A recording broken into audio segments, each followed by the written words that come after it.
Oh, hello. Good evening. Just checking on the paint job the Has did. Peeling up nicely. Still.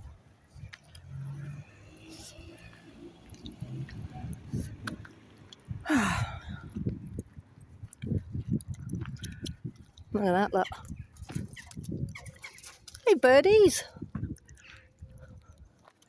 You know what I say, birdies, you can do. Look at that, look. Advertisement to the whole car park. How much did that one cost, Duncan? Eh? Wonder how much that advertisement cost. I'd certainly say after last night's parliamentary candidate discussion, Mr. Duncan Baker's got a lot to worry about. He didn't go down very well. But tonight, there is a meeting. Oh, look. Parish Council and Town Council are having chips together. Good evening. You right there? Hello. Are you right? Are you not going to the climate meeting tonight? We are. Oh. Rolling and drinking. Getting lunch first, are you? Cramming while you can, haven't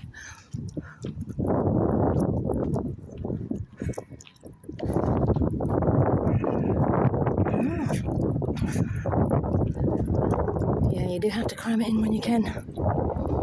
I've done a full-time day job today.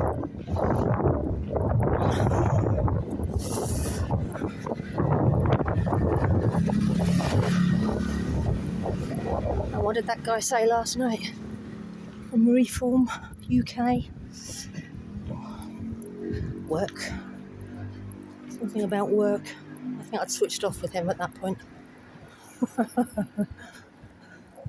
But tonight is about climate change, and there is a Dr Pinto, and there's meant to be parliamentary candidates there as well. So I'm guessing she's possibly hosting, I'm not sure. So I googled her. Well, I asked my wife too, actually. And we had a look at online stuff. There was stuff from the Sun, you know, that she was arrested for protesting.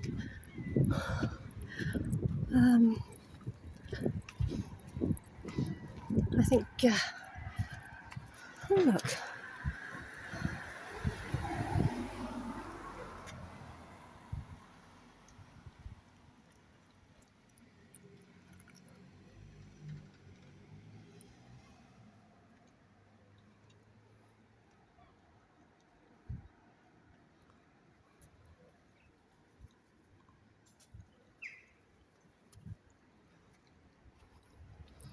Come back to that.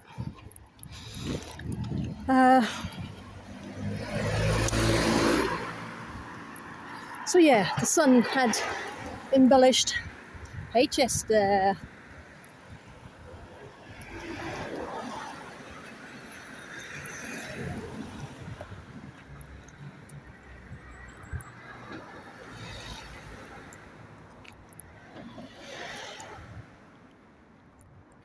What the actual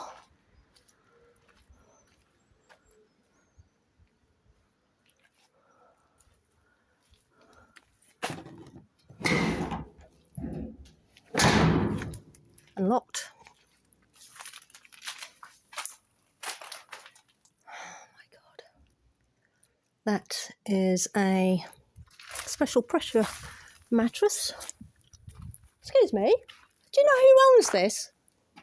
It all belongs to North Norfolk District Council. So this is their property? Yeah, they did have a big board up for a while, looking to see if they could offload it as a let. This this whole unit. But I don't know whether anything came of it. They weren't looking to spend any money on it, so what they were Clearly. doing is give you like a peppercorn rent, and you do what you can with the building, if you know what I mean. But yeah, if you contact, because they done all the Cedar House stuff. Yeah. So this was all part of it, but it was done as a separate entity. So Okay. yeah, I mean at the moment it's just used by the chap who sweeps the roads. He just keeps his barrow in that one that had the door cut open. Okay. So Okay. all right. Thank you. All right. Oh boy. Sirico, what you playing at?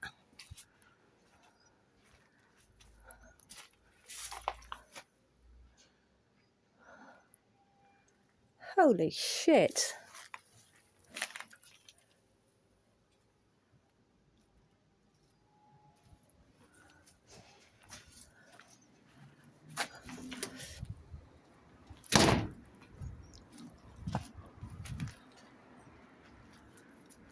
Do you know what I find absolutely disgusting? This right here is somebody's work. This is his workstation. Can you imagine? Waking up, coming to work.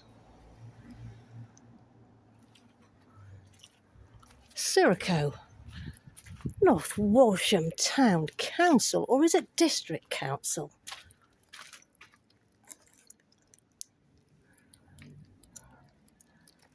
Jesus, right, I'm going to be late for this evening's meeting.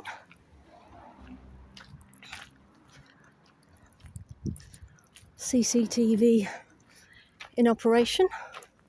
No unauthorised access. Jesus Christ, look, people live here. People are living right next door to this.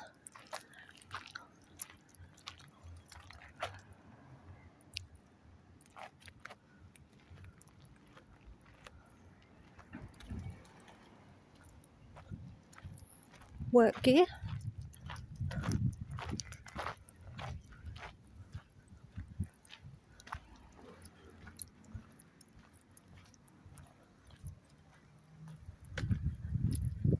Jesus Christ.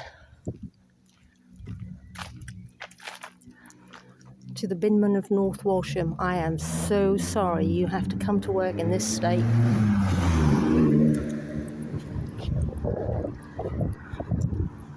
We really need to look at Sirico's contract, don't we? Because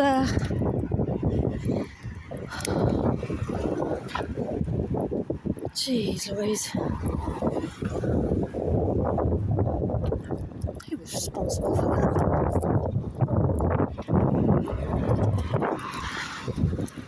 And this, people, is why I parked in the car park by the Black Swan, because after 6 o'clock it's free.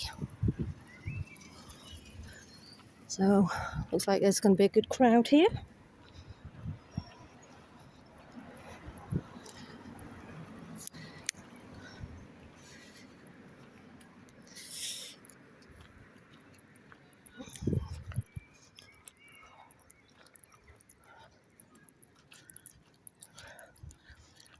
Box is still looking great.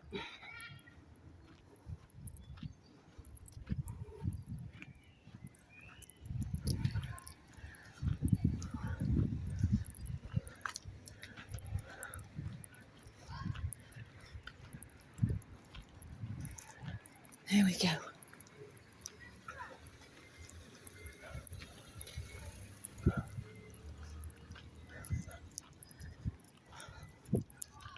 Here we are.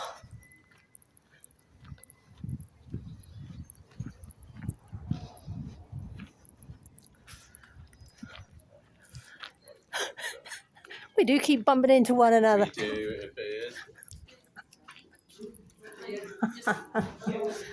Oh yeah. Hi. Hi. Do I need to sign in? Climate Norfolk? I have indeed. Yep. If you'd like to, it's just to get further emails about any other events that Would you happen. like to sign up to the Climate Norfolk email list so they keep you up to date with future events? It's got my bloody name on.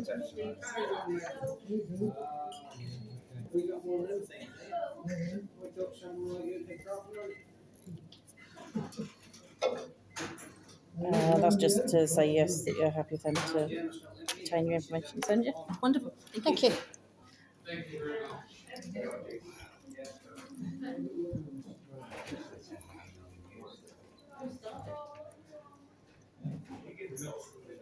Just take a seat, sir. Yes, right through there.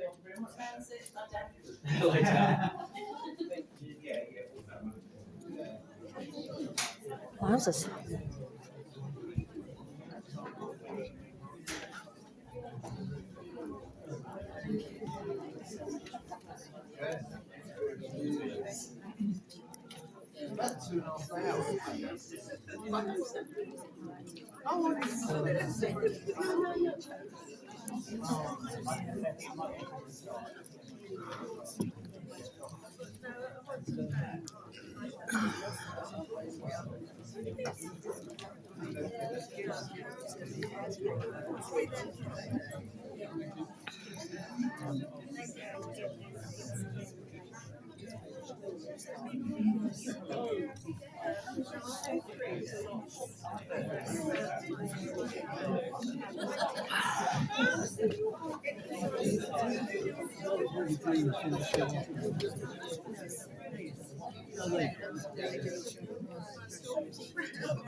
All right, yeah, I'll probably kick off with it. It might be a little bit because it's obviously got a lead, so not quite sure what the pass it around. Yeah, if we just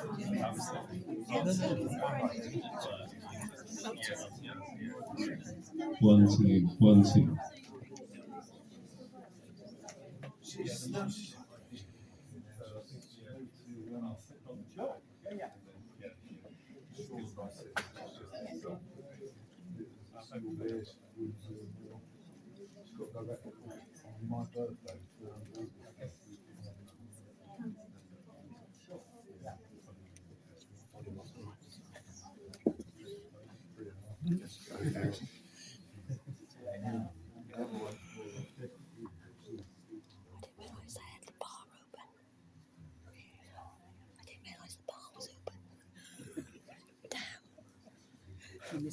Yeah. Okay.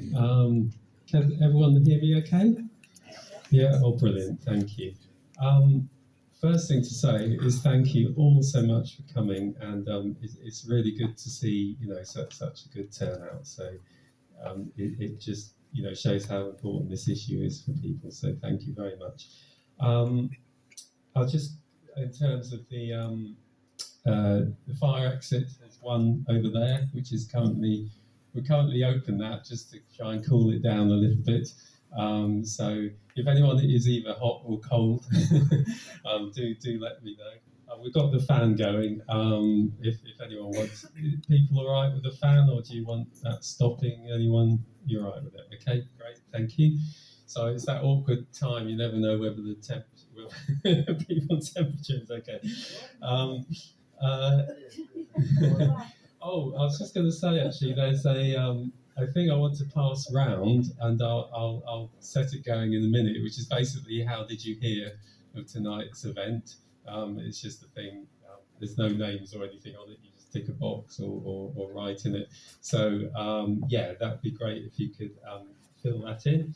I was just going to say very quickly about Climate Norfolk, because you're probably wondering who we are. And we're basically a Norfolk-wide group, which was started in 2015 by two doctors, one of which is here, Hayley Pinto, and also Joanne Feltman. And Hayley will say more about that, but who had become deeply concerned about the urgency of the climate crisis and the serious implications for public health. The initial focus of the group was on public education, which included working in schools, showing films and hosting street events. And however, we've sort of changed the focus of the group to more direct political engagement, which has included meetings like this with MPs and cross-party panels, and also encouraging residents to write to the MP. And we're basically, we want to cast our net as wide, engage with, you know, a good wide variety of people, not just the usual suspects. And so that is the sort of aim of the group. And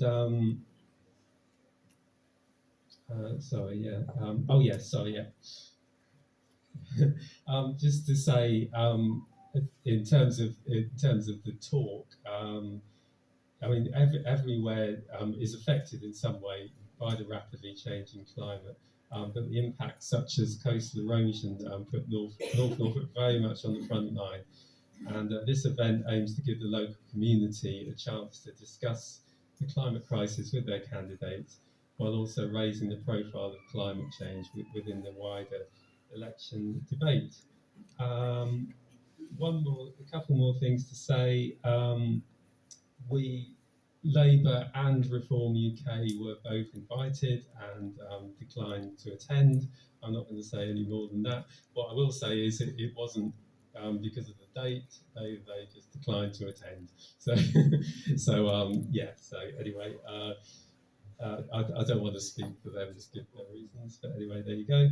And with no further ado, I will introduce Dr Hayley Pinto, who will say a bit more about herself, I think, but also do a presentation. Thank you very much.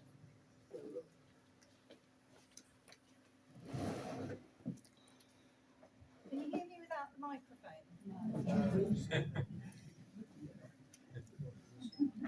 Whenever anyone hands me a microphone, I feel like I should burst into song, but I promise not to. Is there a possibility that someone could turn the lights off so that it's easier for people to see the slides? Right. It is still daylight. Can people see those all right? Excellent. I will endeavour not to get in the way. So my name's Hayley Pinto. I'm a doctor by background. And in about 2014, I had a bit of an epiphany around climate change when my friend Jo Veltman, who's a children's doctor, showed me the IPCC report. That's the Intergovernmental Panel on Climate Change. And I sat in her kitchen and cried because I've got 3 children. And after that, we thought about, you know, what can we do?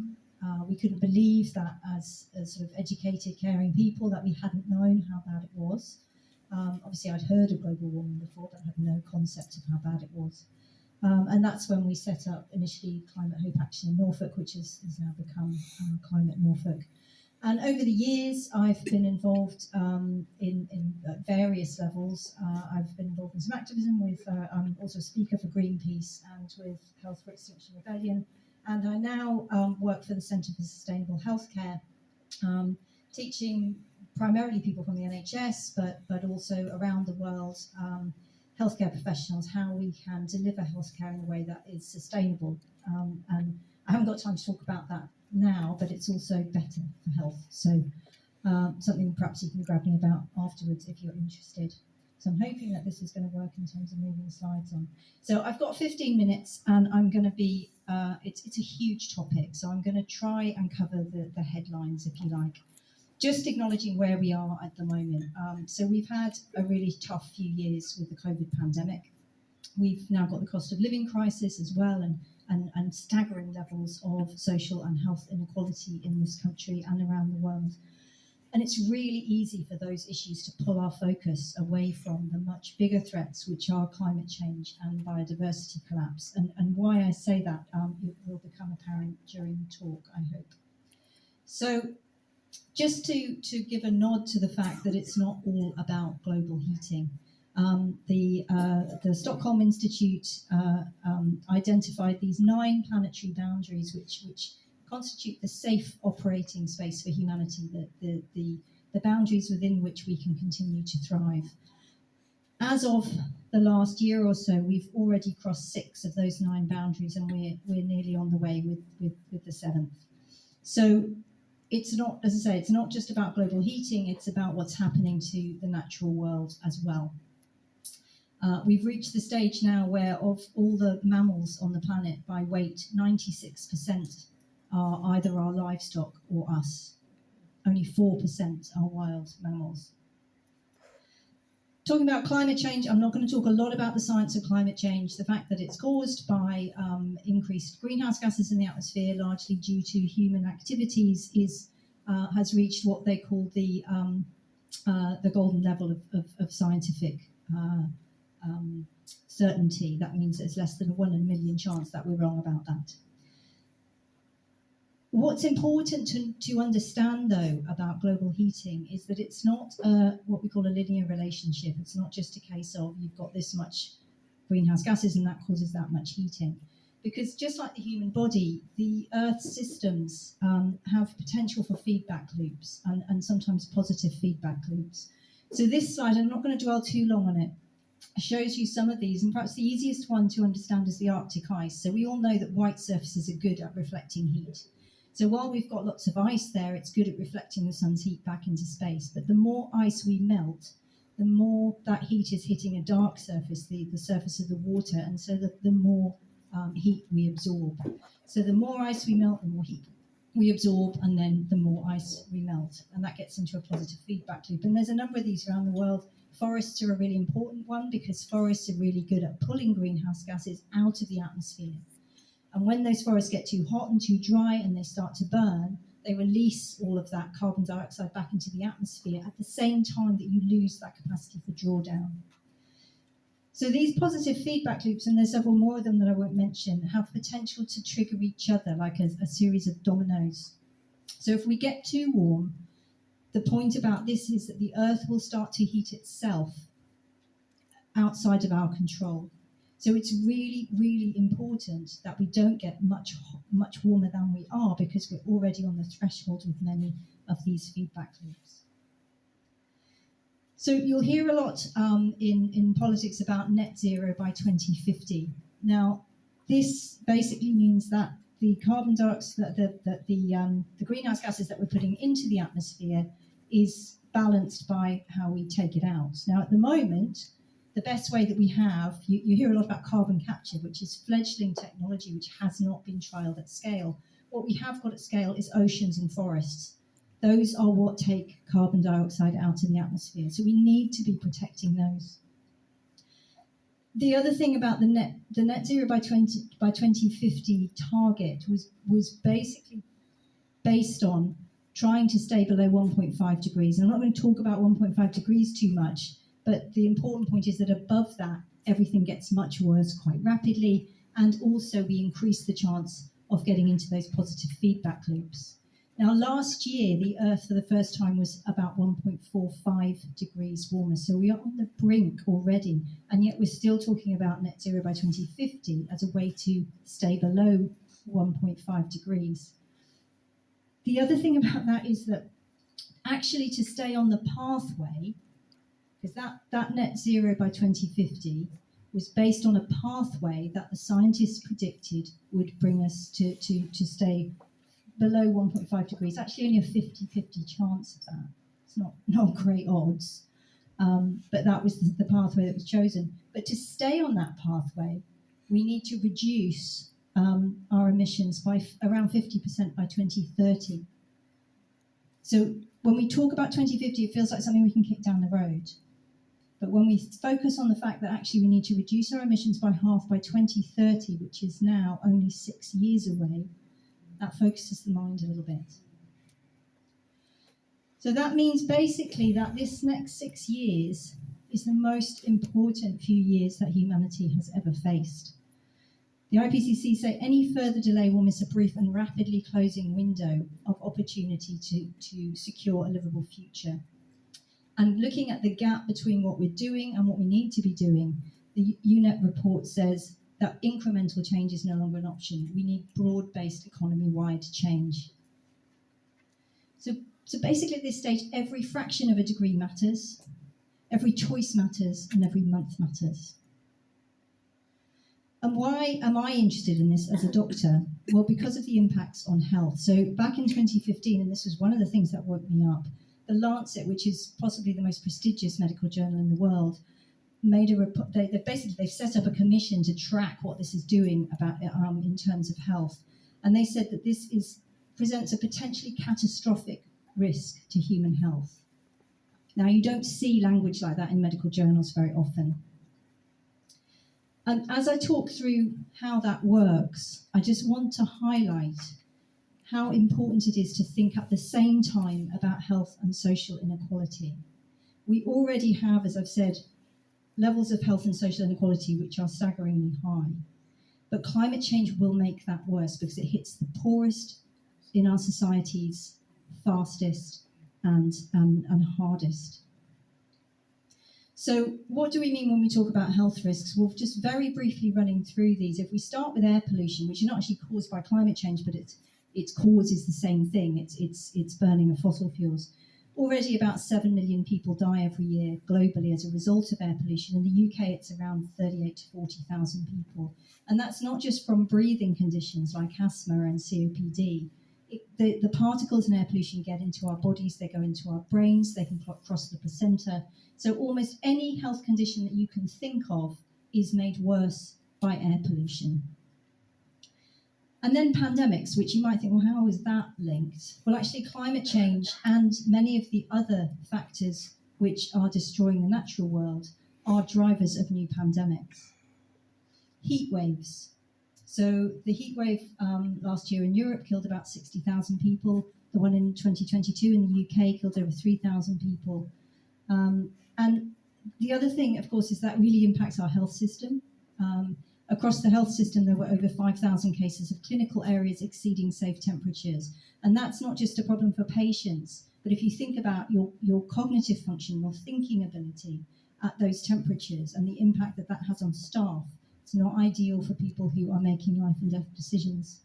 And of course, alongside heat waves, we get drought and fires, floods and storms, vector-borne diseases. So those are things that are infections that are carried by things like mosquitoes and ticks, so malaria, dengue fever, but also Lyme's disease, which is already endemic in the UK. We're starting to see those mosquitoes in the southern parts of the UK. Dengue fever is now endemic in southern Europe. We've had our first cases of tick-borne encephalitis in the UK. So these diseases are spreading directly as a result of a warming planet. And then food and water security, which I will talk about a little bit more in a minute, and migration. So when we think about climate-related migration, we tend to think about the global south and areas of the world that are getting too hot for people to live, where they haven't got enough food and water. But actually, when you look at the areas of the UK projected to be below annual flood level by 2050, we're going to see significant movement of population within the UK as well. And just if all of that seems a little bit kind of far away, we're already experiencing this in Norfolk. So in 2022, we had a heat wave, which I remember just my brain felt like sludge trying to work in those temperatures. And of course, that same summer, we had wildfires across the county, over 100 wildfires, some of them affecting people's homes. and there was drought. And that is a big agricultural county. That had a really big impact on our farmers' ability to grow food. And of course, this year, another climate-related impact is we've had a really cold, wet spring, and we're hearing across the country from farmers that crop yields are going to be reduced again.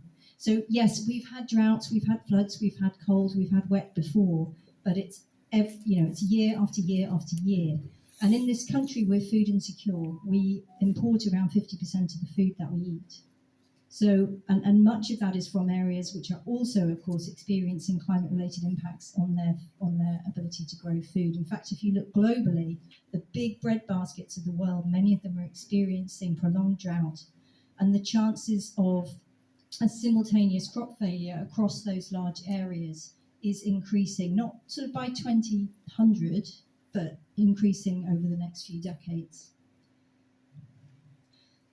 Of course, at the other end of the scale, you get flooding, and we've experienced this in Norfolk. Just to say, in terms of health, obviously there's health risks associated with flooding, but what we tend not to think about is the mental health impact. And we see that there's nearly a fourfold increase in depression, anxiety, and PTSD up to 2 years later in people whose homes have been subjected to flooding.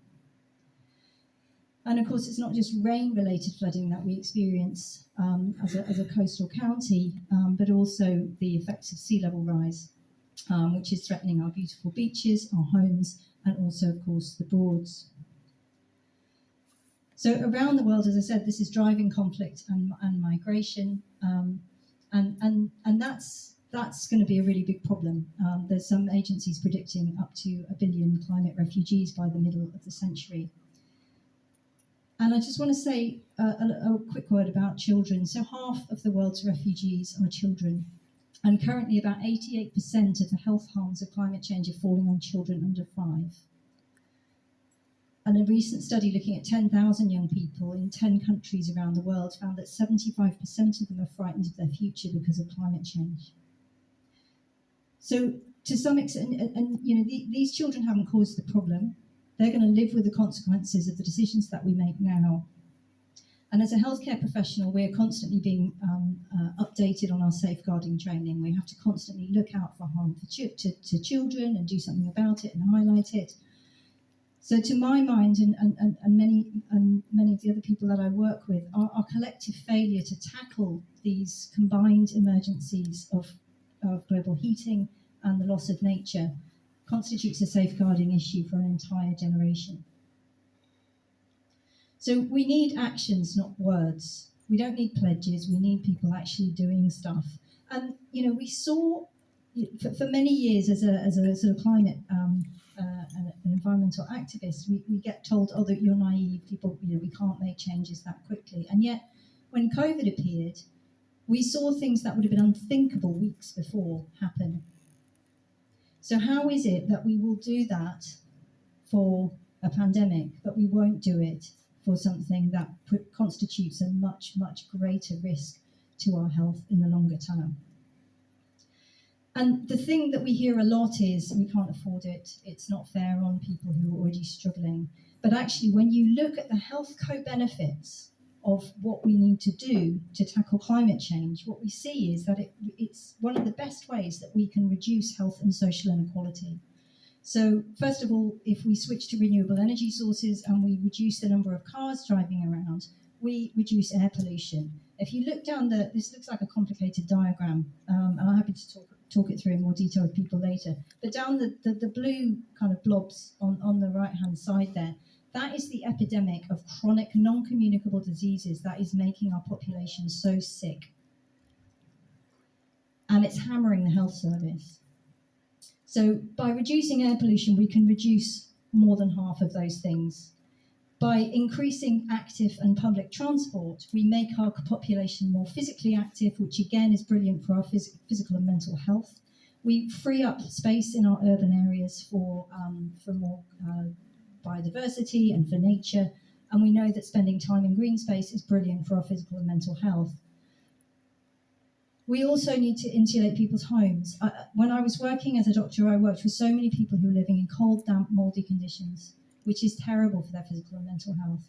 So we can do something about that, which also reduces our energy demand. And we can tackle our food system. So at the moment, due to a combination of social inequality and the mess that our food system is, we've got children in this country who are coming into school who are hungry, who are malnourished, who have rickets. I mean, that's Victorian. And we have huge numbers of children who are overweight because they're eating food which has no nutrients but loads of calories, because that's all that their parents can afford. We need to sort out our food system, and if we reduce meat and dairy and highly processed food, we can tackle, again, most of those physical health problems and some of the mental health problems as well. If we look at, if we were to reduce our meat and dairy use, we would massively reduce the amount of land that we need to provide food for the global population, freeing that land up for nature. And as I say, tackling the appalling state of our children's nutrition. And there are blueprints for how to do these things, so things like the Zero Carbon Britain report, Donut Economics, which looked at an economic system which prioritises the health and also the sort of social justice issues alongside sitting within those planetary boundaries that I talked about earlier. And how do we sell this to the population? We need to educate people. We need to stop talking about climate change as if it's a nice to do rather than actually something that we must do. And one of the ways that we can bring people into that conversation is using citizens' assemblies, where we bring ordinary people in, we explain the problem, we explain the options to them, and they then come up with the solutions. And this can be done locally, nationally, at every level. And it's a really good way to get people, get everybody involved in making these decisions about how we go about this.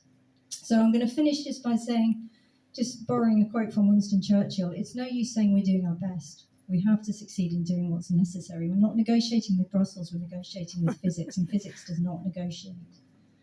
So what do we need from our leaders? This next Parliament will cover most of those last 6 years of this decade that I said at the beginning is probably the most important decade that humanity has ever faced. So the first thing that we need from them is truth and leadership. We need them to be honest with the population about the risks that we're facing, and we need them to lead, not allow the papers to lead. We need a different economic system that prioritises the health and well-being of the population over profit for a small number of people. We need to tackle the food system, the transport system, the energy generation, and we need to upgrade our buildings. So that's what I would encourage you to look for in the manifestos of the parties that you vote for. And one of the ways that you can do this is sign up to Vote Climate, which will give you an idea of who to vote for in your constituency, but also it helps with the number of people that are signed up to that to put pressure on parties to up their game around this. So with that, I'm going to finish speaking because I think I've gone over for about a couple of minutes. Just hand over. I don't know whether we've got time for questions now, or are we handing over to the... We were going to have the questions after. Okay, yep. I will... Yes.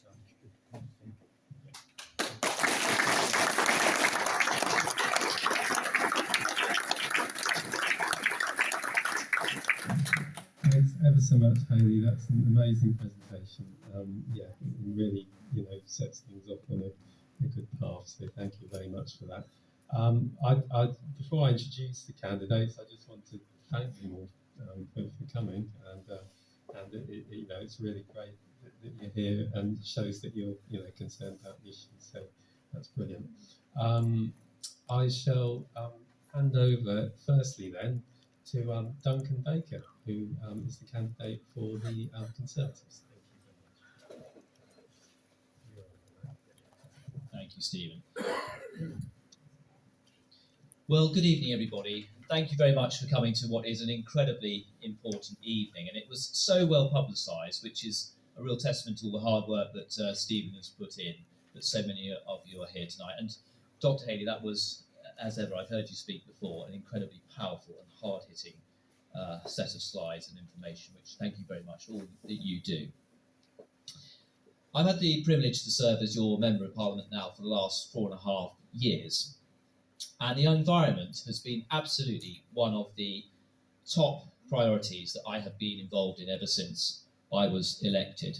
It's actually been one of the specialisms that I chose to focus on in my parliamentary time. And why is that? Well, because from the day one that I was elected, I recognised that not just in North Norfolk, but wider, that the environment and climate change was absolutely one of the most important legislative changes that we must address for the next 25 years. Now, in my view, where practically possible, all of our legislative changes should make sure we pay attention to addressing how climate change factors can be woven into our legislation. And we've seen that through this parliamentary term. We've seen it in the Environment Act, we've seen it in huge changes into the Agriculture Act, wherever we could. And for me, it has to be brought about with some balance, some nuance, and some practicalities. Because sadly, if we create apathy in the public to not come on side and work with us to race towards our net zero goals and credentials, we will lose it. And what I find really sad is that for the first time, we have a major political party, and sadly they're not here tonight, that have in their manifesto to scrap net zero. That's in Reform's manifesto. And I think that is a seriously dangerous and damaging way that this country should be going. Climate change and the set of issues around this, for me, broadly splits into two different areas. Decarbonisation, of which we've talked about this evening already, and actually we have made some strong progress on this. Since 1990, about 35 years ago, we've decarbonised as a country about 50% and are one of the world-leading countries in doing that, although I totally accept, as Dr Hayley said, there is more to do. But alongside that, of equal importance is biodiversity, nature, and the loss that we are suffering as a country. In the first 48 hours that I was elected as the MP to serve this area, I put my money where my mouth is this evening. And I joined the highest environmental select committee in the country, the Environmental Audit Select Committee. I did that alongside 15 other members of Parliament. Select committees are often cross-party groupings, they're always cross-party groupings of like-minded MPs that find a subject of immense interest. It was chaired by the Right Honourable Philip Dunn, who's standing down at this election. And over the last 4.5 years, we have committed some incredibly influential inquiries, from subject matters such as how to decarbonise the aviation and shipping industries to sustainable forestry and built environments. But I think this evening here, the one subject that you will all have heard of, and the most far-reaching inquiry that I was subject to, that has had a deeply profound impact on all of us, was the 2021 inquiry into our river quality, that showed that only 14% of our rivers are in good ecological quality. An absolutely damning assessment. And I tell you now, and we will bring this up later on, I am proud to have been part of the government that actually discovered this problem, and a small committee of people that have set about the changes that we now make to try to improve the situation that we currently have.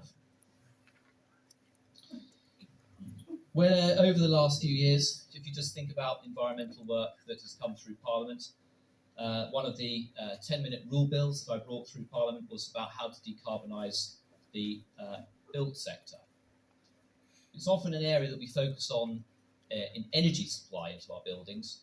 We talk so little about the construction techniques. Steel, cement, concrete, the industrial processes of creating those products is incredibly environmentally damaging. That's an area that I was very proud to have brought to the public's imagination. I lobbied very, very hard, if you might remember, the Marble Arch Marks and Spencers, which was to be torn down on Oxford Street. The impact on the environment of the embodied carbon that would be released on doing that would be incredibly damaging. And that was an area that I focused on enormously, lobbying Michael Gove, who actually did call that in against the planning inspector. I've been outspoken about onshore wind. We need more of it, and that is in our manifesto that we will be bringing in. The whole public demeanour on onshore wind, I think, has changed entirely over the last 15 years. I changed the government's mind on the way we treat trenching through our gorgeous, beautiful countryside to bring cable corridors onshore, with the advent of a offshore ring main. That was specifically done because North Norfolk suffers immensely with the cable corridors that come through. The nature and the biodiversity loss that we suffer is something that we had to change. And I'm very pleased that we've made stringent changes to alter that path. There's so much I could talk about, but I know we must finish in just a second. In October 2023, the last area that I was particularly passionate about is light pollution and dark skies. And I led a parliamentary debate into the, frankly, absolute lapse that we make in this country into adhering to our insect populations, and just how many are damaged by our lack of adherence to dark skies policy. You might have known, might not have known, that I am the species champion in Parliament for the glowworm, a UN red-listed species under chronic endangerment. The reason why is because we have them native to North Norfolk. And I'll share with you for the first time before I pass on that actually I'm receiving a parliamentary award, if we were actually back in Parliament, from the RSPB no less, as a species champion for the work that I've done on dark skies. So look, I hope I can really reassure you that I'm really pleased to be here and proud of the record that certainly on the Environmental Audit Select Committee I've shown a real interest in this matter. I'm so glad to be here this evening with you all. Thank you.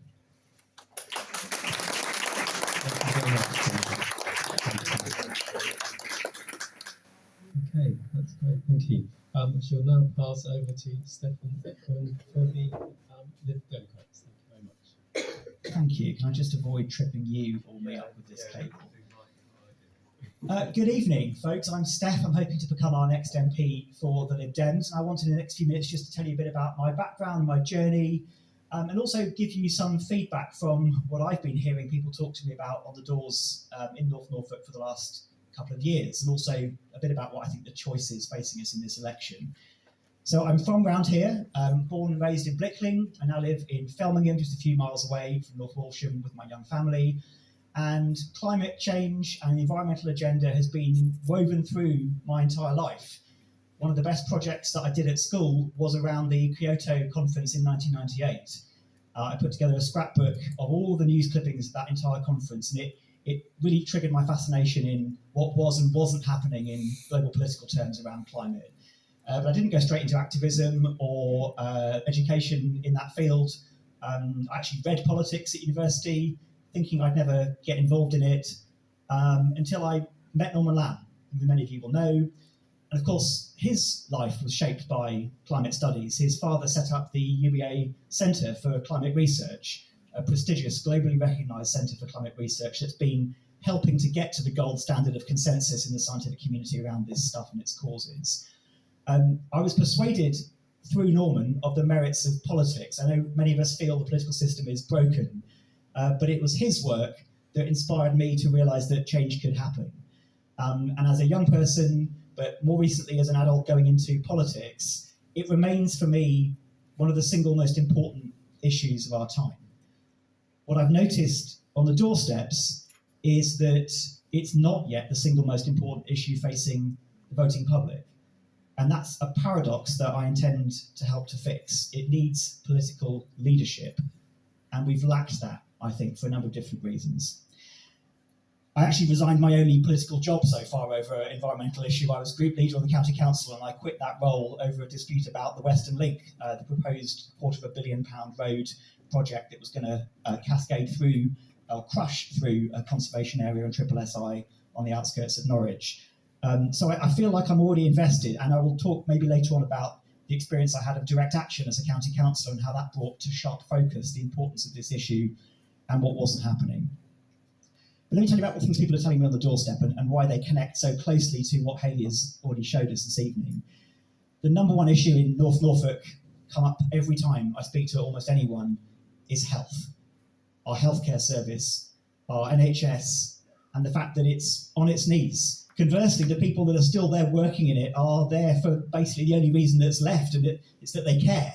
But they're working on vapours, and we have got to work to improve, to refund, and also to reorganise some of the way in which we deal with the connections between physical health and mental health, and of course adult social care as well. That comes up all the time on the doorstep as a national issue, but also as a very local issue. we're a rural community, but you wouldn't know it looking at the way in which health services are commissioned. That's not a political thing or an ideological thing. It's just I don't think people who make healthcare commissioning decisions really understand the reality of rural living. If they did, we wouldn't have lost 2 branch surgeries in the past 3 years. We wouldn't have Cromer Hospital full of fantastic kit that has nobody there to operate it. And so if you elect me as your MP, I will champion health and our rural health services as the single most important issue facing our community now, but also so deeply connected to the issue of the environment. Sewage comes up a lot as well.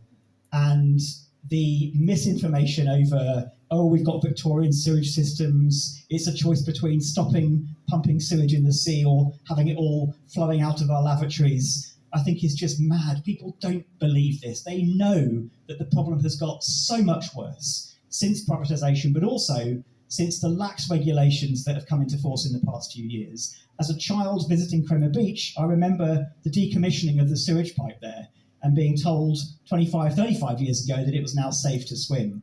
It is a colossal scandal that we are now in a situation where raw sewage discharges into our seas and into our rivers regularly lose blue flag beaches and make it unsafe for people to go into the water. This is absolute ecocide, and it has to stop. We need to put in place the measures now that will stop this from happening. And as your next MP, I'm totally committed to stopping pumping sewage into the sea. I can't believe I have to say that, but it's important to say it. Health and social justice and the environment are deeply connected, and I hope we are able to discuss those issues in due course. I'll say that for me, the big choice that you face in this next election is, of course, about national issues. It's, of course, about international issues. Who's going to solve them? Who's got the policies to solve them? Again, I hope we can talk about Lib Dem policies this evening. But essentially, let's face it, it's going to be a choice between me and the Conservatives here in North Norfolk. And I put it to you that that choice is about health and rebuilding our health services, bringing it up off its knees. It's about stopping pumping sewage into the sea. And it's whether you want an MP that's going to put people over party, as I promised to do, as Norman Lamb did, or somebody who will do what they're told and follow the party whip every time. And so, most importantly on that issue of the environment which we're here to talk about today, I think it's an absolute crying shame that in the past 4.5 years, the Conservative Party has gone from being one of the global leaders in setting ambitious climate change targets. And I say that in reverence to the people that aren't in my party, aren't of my political persuasion, but did the right thing at the time, to where it's now sunk to the lowest level of populism. And we've seen a complete departure from those commitments. And I'm sorry, Duncan, I think it's partly your fault that that's happened, and I think you need to be held to account for that. Look forward to your questions shortly.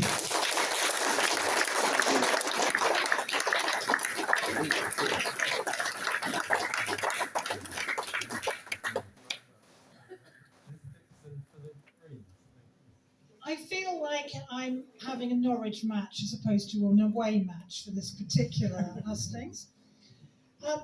I'm Ms Dixon. I'm here to represent the Green Party. I'm a Norfolk girl. I was born in Barnum Market. And because my dad was a policeman, we moved around the county quite a lot when I was growing up. Well, I never missed out a week or two every year with my grandparents in Trunch and spending my time on Munsley Beach, next to the wonderful sewage outflow that was outflowing at the time. I had the best time ever being an art student and studying graphics at Great Yarmouth Art College. And from there I went to London for 20 years working as a graphic designer. In 2000 I got the opportunity to return to my home county and to the beautiful village of Haysborough, more on that later, where I'm a parish councillor, which is a great way to get your foot in the door of understanding how the very basic level of politics works. It's helping the community. That's why all of us wannabe politicians are here. It's because we all want to make a difference. We all want to help. I now have time to find my political home, which I found in the Green Party, a party committed to integrity, honesty and truth, a place where compassion, cooperation and empathy is truly valued, and we are prepared, unlike other parties, to speak uncomfortable truths about the changing climate. Climate change is fundamentally why I'm standing in front of you here today. As a 20-something, I was concerned about the Amazon, the forest, not the company, and the ozone layer. It was a big thing. And we have actually solved the issue of the ozone layer. It just shows that when the world puts its mind to it, comes together, we can actually do something about these issues and actually solve them. And that is so what I want for the climate. We need to do the same. The evidence about climate change just keeps piling up. However hard the fossil fuel industries try to discredit and debunk those calling for action, people like that would just simply not shut up. Even now, governments, including ours, are bringing in ever more restrictive laws to try and silence environmentalists. Is it right that someone can be sent to prison for 6 months for walking slowly down a road? I couldn't sit back and just watch this unfold from the sidelines. The Green Party fundamentally considers everything with the environment in mind, and that includes the health and well-being of humans and the entire natural world. We are totally dependent on the intricate natural web for our survival. At my age, I could just ignore it all. I'm not going to be around for the worst consequences. I could just take a back seat, knowing that it probably won't affect me, but I can't sit back and do nothing for those generations that are going to come after us. We are a party that will always put people and planet before profit. I live in Haysborough. As things go at the moment, the church will be gone in 30 years. If it wasn't for the slowly increasing sea level, the high rainfall leading to our cliffs collapsing, and the increased frequency of storms, it could well have been around for twice that time. My oh no moment was last autumn at the Coast and Estuaries Conference in Ipswich, when the head of the Environment Agency stood up and talked about the Thames Barrier. Just to illustrate, when they built the Thames Barrier in the 1980s, 10 years it was raised 10 times. And I think it was either 2022 or 2023, the Thames Barrier was raised 50 times. That, and they only raise it when they have to because of the water level. That is a huge change. If that isn't a sobering thought on the actual, real implications of what sea level rise means to us all, then that won't do it. We need green voices in Parliament to be the niggling thorn in everyone's sides going, what's the environmentally benefit of this particular action? How can we ensure that the world would be a safe and healthy place for our grandchildren to live in? We need to look long term and not just the next election. Thank you.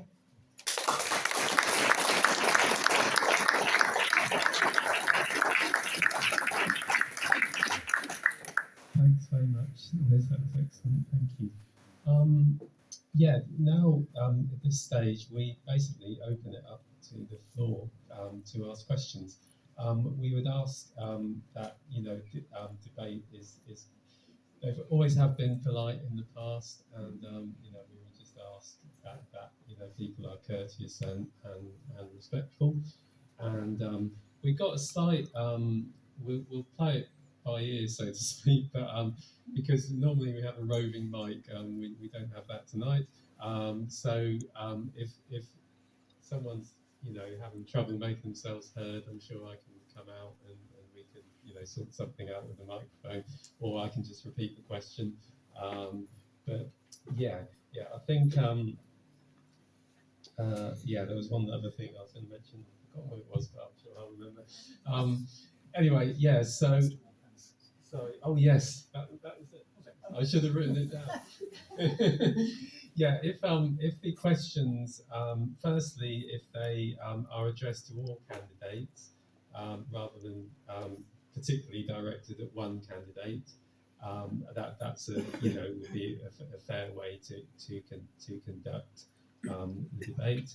And also, if you keep your questions, if you make sure you actually ask a question, and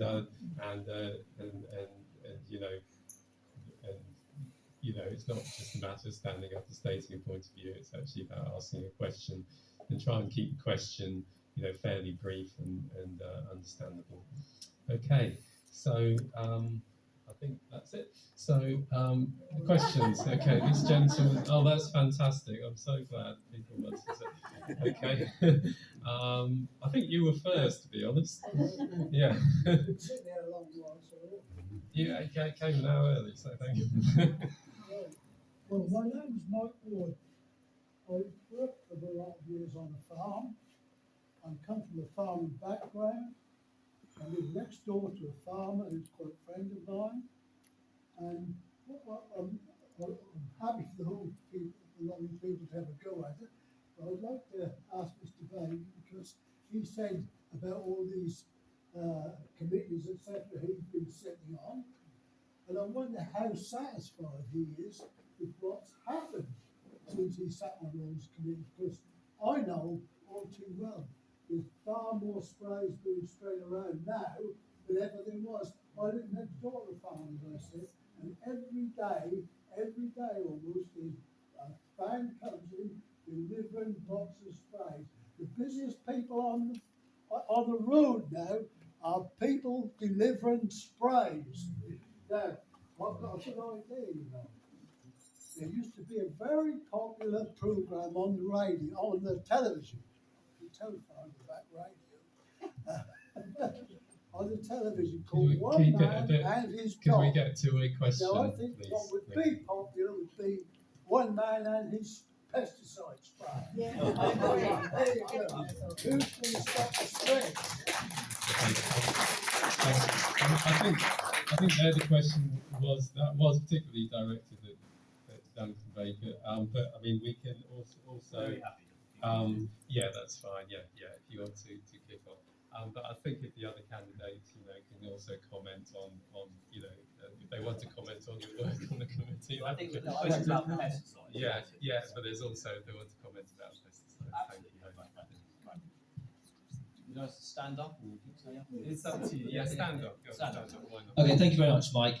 So I think the core of your question was about pesticides and basically my thoughts about that. And yeah, absolutely, this is an area which I have again got quite involved in. Glyphosate. Everyone know what glyphosate is?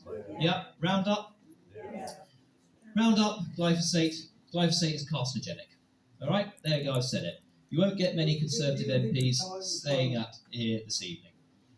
The Labour Party have said that if they get into power, they will ban glyphosate. If you think in America, Monsanto, who are the people that own the brand and who made it, have put about $16 billion on side to fight legal claims because of the harmful effects of this carcinogenic property. I think that's absolutely disgraceful. And I'm completely and utterly in support of trying to find a natural replacement to glyphosate. The problem is, Mike, that at the moment, there is no replacement product that is naturally sustainable, that does anything like the job. And yes, you can say, just stop losing it, just stop using it. And then what happens when, as Dr. Hayley said earlier on, our food security is only 50%? You have a direct impact into being able to produce food for the nation. So look, I have absolutely every sympathy with what you're saying about finding naturally sustainable pesticide products. Glyphosate is the pet subject that I'm particularly passionate about, raising it on the floor of the House many, many times. At the moment, do I think the Labour Party will actually ban it? I'm not sure they will.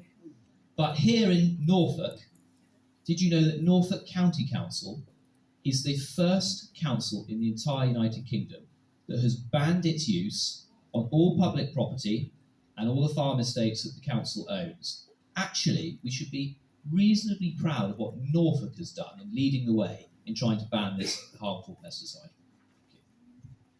There's also neonicotinoids you didn't mention, which you let be used every year, although they're banned. Okay, Stefan, would you like to? Yeah. I will try and jumble up the order, actually. I'm not going to comment on Duncan's record on the committees. I think all I'd say again is it's a question of, are you happy with the action that's been taken, the progress has been made? We've had 15 years of this party in government, and I think that says what I need to say on that topic. Let's talk specifically about the question. I've noticed a very interesting set of changes in the farming community as a representative on Norfolk County Council. And sorry, Duncan, just to correct you slightly, yes, there was a policy to reduce the use of glyphosate in weed killing operations. It's not a total ban. It has gone further than I think many other local authorities, and they did do a lot of research, and I was very proud to be part of that. Again, the Environmental Committee on the County Council is cross-party. It doesn't go as far as I wanted to, but it went further than I thought would be possible, and there's always hope there. When I speak to farmers, they tend to fall into one of three camps. I think the camp that is still paying the price of swallowing the mechanisation myth created in the 1970s and the 1980s, that the only way to farm productively was to invest massive amounts in huge machinery, dependency on fertiliser companies, and that's why we have this issue that you talk about, the regularity of delivery to field side of chemicals. A third who want to change, they realise that the soil is depleting. Many of the fields near me, there's visual evidence of soil degradation year on year. And there's, I think, a real awakening amongst the farming community that this just is necessary for business purposes. And take just something to do with a related question that I'm sure we'll come on to do with flooding. I've noticed farmers in my county council division of Melton Constable go from where they were 6 years ago, where all they wanted to do was get the water off the land into the Wensum Valley as quickly as possible. Why aren't we dredging the river? Why aren't we creating more overflows, more outflows, to a position now where they are desperate for funding to help with attenuation and water retention, which obviously helps reduce the risk of flooding, but it also gives them the water reservoirs to use in the drier months. So there's been a practical change due to necessity in some of the farming community. And then there are people like Delaval Astley, who runs a number of organic farming businesses, who are proving how challenging it is to produce food of high quality and high standards and high provenance at a price consumers are willing to pay, without pesticides, without fertilizers, without inorganic animal feed. Very difficult to do when it costs you 13.5 quid to produce an organic chicken, and they're for sale at near organic levels in Waitrose for £3.50. We need to be so much tougher on our food regulators, our supermarket regulators, so much tougher than we are now if we want to address the issue of food security. So there's a lot in farming policy. Farming is about people and communities and our rural way of life. It's about food security and the business model and the economics of farming, but it's also deeply connected to our environment. And as your next MP, I think it's incumbent on me to represent the views of farmers in North Norfolk and of you as people in North Norfolk to Parliament, and not just spend my time coming to you and saying, I think this is great, look at what we've done. I think we've got to get much, much more involved in the reality on the ground. Thank you.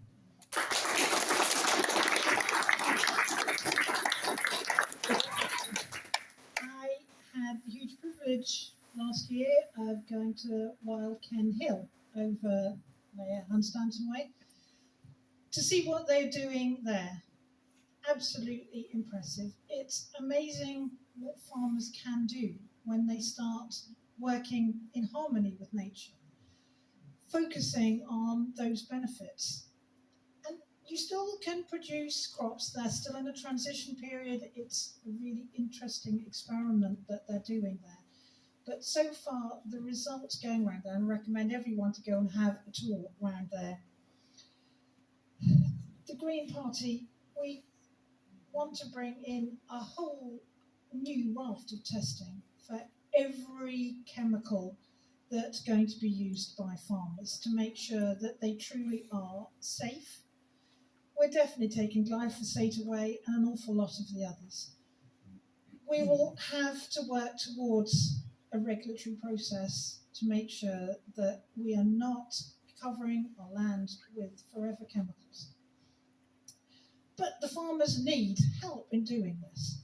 They will certainly, and there is funding put aside to help the farmers transition from being enthralled to agrochemical businesses, to the idea is that it's just, I think someone said somewhere, is that soil is referred to by some farmers as substrate.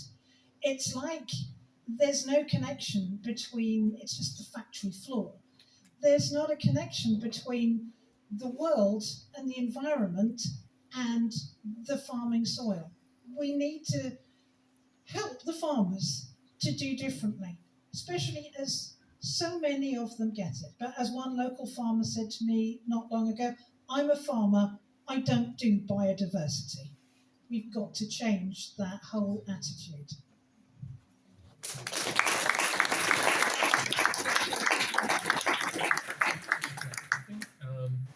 Lady in the white and pink. Thank you. How will you decarbonise the aviation and shipping sector for net zero? Stefan, would you like to go first on that? Yes.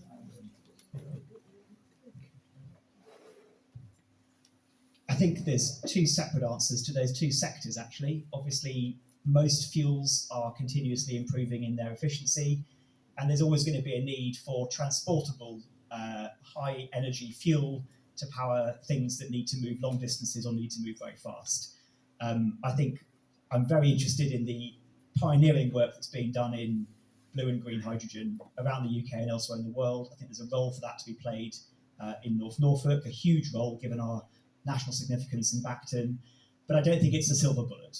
So whilst I hope we can get great strides in marine fuel efficiency from what's currently happening, which is the worst quality fuel is being burnt and belched into the atmosphere, accounting for double-digit percentage of global transport emissions, to somewhere in the future where we have much, much better energy capture, storage, transportation, and cleaner ways of shipping around the world. I don't think the answer is to ban global shipping or try and decouple ourselves from manufacturing and global trade. I just don't think that's a direction that I'm prepared to try and lead us towards. On the issue of flying, however, our policies are very clear. No more airport expansions, for a start. Massive improvement in public transport. It is an absolute sin that in many parts of the UK, it is still faster to fly than it is to get a train. This is just not the case in Europe. Why have we allowed our railway infrastructure to be so poorly invested in? Why have we allowed the deregulation of air travel to be so ridiculously subsidised by tax breaks so that it is cheaper and faster to fly to Edinburgh, to Manchester, to the southwest of England than it is to get the train? It is just incomprehensible. The simple answer is prioritisation and investment. It takes investment to produce national rail infrastructure, investment that I would like to see and that as a party we're committed to.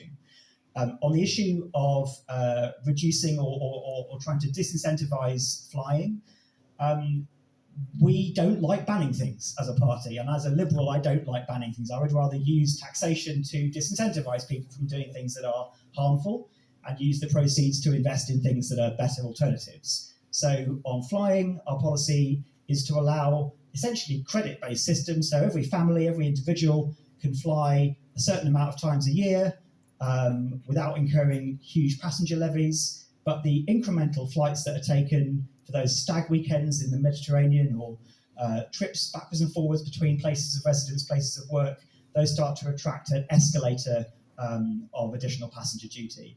And I think that combination of stopping the mindless expansion of airports and disincentivising frequent flying, whilst also researching and investing in alternative fuels, is my balanced answer to, I think, the question that you asked. Thank you for the question.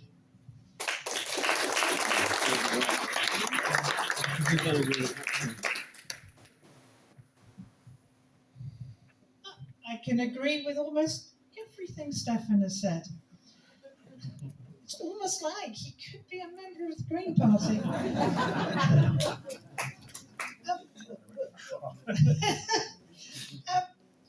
I think further to the questions about aviation, at the moment, aviation fuel is not taxed the same way as I think there are big tax breaks on aviation fuel. We have to make aviation pay the same as everything else. They can't keep on having tax breaks. The true cost of flying has to be taken into case. I think we would ask everyone to be so mindful when they book that next flight. I personally, I do like to travel, and I have vowed to myself that from now on, I will allow myself at the maximum of one return trip per year. And if it's Europe, I will make every effort to go there by train and ferry. It's going to cost me. Making those choices, and it's madness that the low carbon option is the very, very expensive luxury option. And going on the flying has to reflect the true cost. We need to bring down the levels of cost for land and low carbon travel. When it comes to shipping, I think we need to think local. Do we still need to have so much moved around the world? We need to move things the shortest distance. We need to think about where we're buying stuff, how far that stuff has come, so that we reduce the amount of global movements of ships, so that we're buying stuff closer to home.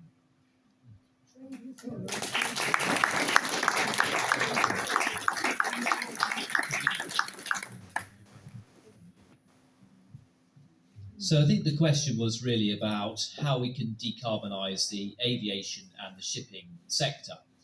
And I think what that gets to the very heart of is actually just how difficult it is going to be in some of the aspects of our everyday life, where how on earth do you take every jumbo jet in the world or every large container ship and make it hit net zero or even negative emissions? And the reality is actually, how on earth do you do that? You can't have retrofitted jumbo jets that are flown with electric engines. You can't have hydrogen, for instance, to get planes up in the sky that will last for long periods of time. And the same issue is with shipping. So it is an extremely difficult conundrum. And I think the only possible way that you're going to actually end up doing this is through sustainable fuels and the technology that is driven into biofuels. And the problem is, in this country, we're just not doing enough on it at the moment. You're going to need enormous tax breaks and research and development to really start to see businesses investing in this. How on earth do you start to shift the aviation industry to start to use sustainable fuels that are environmentally friendly? Because at the moment, they're just simply not doing it. And I think there's going to be an element of what everyone said this evening, some tax nudges to put it in the right direction, some government incentives to put it in the right direction, and enormous amounts of R&D to actually get it to where we need to be. Already in North Norfolk, there are businesses on Scotto Industrial Estate that are putting planes up in the sky, doing cutting-edge research on biofuels to fly single-seater aircraft using waste materials. So the technology is there, but it's huge infancy at the moment, and we're talking about single-seaters, with not jumbo jets that are going to be carrying 400 plus passengers. So there's a reality, isn't there, here, with actually what can you do? You can decarbonise so many sectors, whether it is energy supply, which is obviously a huge mainstay, whether it's construction, whether it's farming, where you can make strides. But the reality is, and certainly automation, cars, the vehicular sector, but I think in aviation and shipping there's a real challenge there. And I think possibly the only way you're going to do it practically in the future is with biofuels. But it pains me that we are still at such an infancy with all of this. We mentioned hydrogen earlier on. Bacton Gas Terminal brings a third of the UK's gas supply into the United Kingdom. It's an area of critical national importance, and when the war broke out in Ukraine, Bacton pretty much kept the lights on in Europe. But actually here in North Norfolk, we could be so much better. We could see hydrogen clusters, we could see development at Bacton, to really take us into the 21st century of green energy production. And perhaps that hydrogen being produced there could be used in other sectors such as large automation, such as trucks and things like that. But we are still far too much in the infancy. It really irritates me that the North East, for instance, is always selected as an area that gets to trial this technology first. Why is it we missing out in East Anglia? You know, it's often cited because of our infrastructure and because of our road network. Well, actually, you know, that's got to stop being an excuse. We've got to keep on flying that flag to make sure that we can do these technologies here in our area as well. Yeah, we'll go over to this side. Gentleman there. Thank you. Thank you. Can I start with a thank you and then a question for the candidates? Can I thank Duncan for serving on the Environmental Audit Committee for the last 4.5 years. When he came in 2019, he couldn't have done anything, and he chose to work on the environment. And I've worked with him over the last 4.5 years on many topics. I'm a climate scientist, previously Labour MP. I will be voting Labour at this election, not Conservative. But as an example of cross-party working, and you were the greenest MP, I have to tell you, on that committee, and certainly Caroline Lucas would endorse what I've just said. My question is about the built environment. I'm a climate scientist at UEA in the Tyndall Centre, and 40% of carbon emissions come from the built environment, 30% come from agriculture. The 40% on built environment is not being tackled. I've tried to get the Lib Dem local district council to take action. They have not. I would ask all three of you, given how important the built environment is, how you are going to tackle this in the next 5 years. Carbon emissions from the built environment. Okay, good question. Okay, that's tackling carbon emissions from the built environment over the next 5 years. Yeah, if we could keep trying to refrain from too much of an endorsement speeches, but thank you very much. And yeah, so if we so I will go first to Liz. Is that okay? Thank you.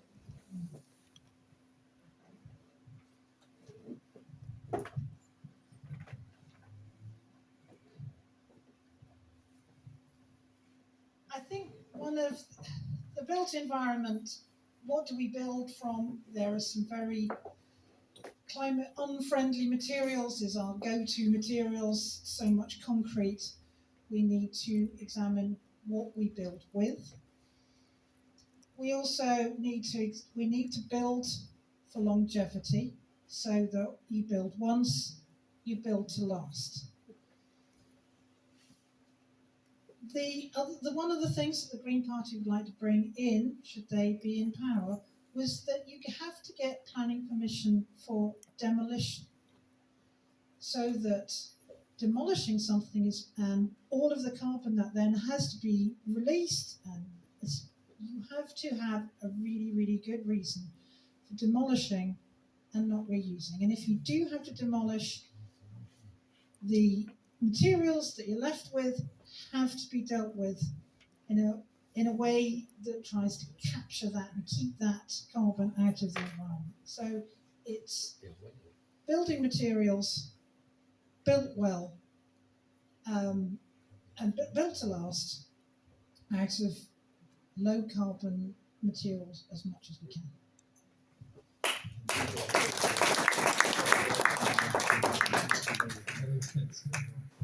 Thank you. Yes. Can I ask where you live, sir? Edmonton. Edmonton, thank you. So here are some ways that we would, in our manifesto, tackle the issue of carbon emissions from the built environment. Number one, a 10-year emergency homes upgrade programme with free insulation and heat pumps for those on low incomes to ensure that, in addition to making all new homes zero carbon, we also help the ageing housing stock that's owned, frankly, by people of all sorts of different levels of income also to decarbonise. It is really extraordinary that we have the clear categorisation within the BREEAM system of building classification to determine what good, well-built, insulated, energy-efficient homes look like, and yet through national legislative failure, we have not inserted that into the requirements of our planning system. Nothing that we need to fix in the following Parliament is going to be easy. Some of it could well be very fast, and that's one area that I think is so blindingly obvious. We must make sure that new homes are built to the BREEAMS 5 standard, 30-degree pitch facing roofs, south-facing roofs, and solar panels as a standard. That on its own, of course, is going to cause a grid problem, and so we need to do a number of things to make connections to the grid easier and cheaper, to enable local community renewable schemes, like large-scale ground-sourced heat pumps. These are ways, I realise, of offsetting the carbon the embedded carbon or embodied carbon cost of construction, but they also serve us really, really well when it comes to reducing the cost of heating and insulating our homes. I think in addition to that, the incentives for houses right now to install solar panels, again, I refer to some of the world-leading policies of the last but two Conservative governments. When we were in coalition, one of the things I was proudest of was the creation of the Green Investment Bank, which meant that when we had the energy bill crisis in the last 18 months, 2.4 million homes had already paid off the capital costs of installing renewable energy into their houses, and they didn't have anything like the energy cost crisis that most of the rest of us felt. As soon as the Conservatives got in on their own, they got rid of that investment bank, and there was no more significant investment. We have to deal with the reality of our housing stock. Yes, of course, new builds are important, and it's there for the taking. But we also have to look at retrofitting and the vast amount of work we have to do to bring our European level. We're almost at the bottom of the table when it comes to the agedness and heat leakage of our housing stock. And it's written throughout our manifesto how we'll deal with that. And I've mentioned just 3 of those policies. Thanks for the question.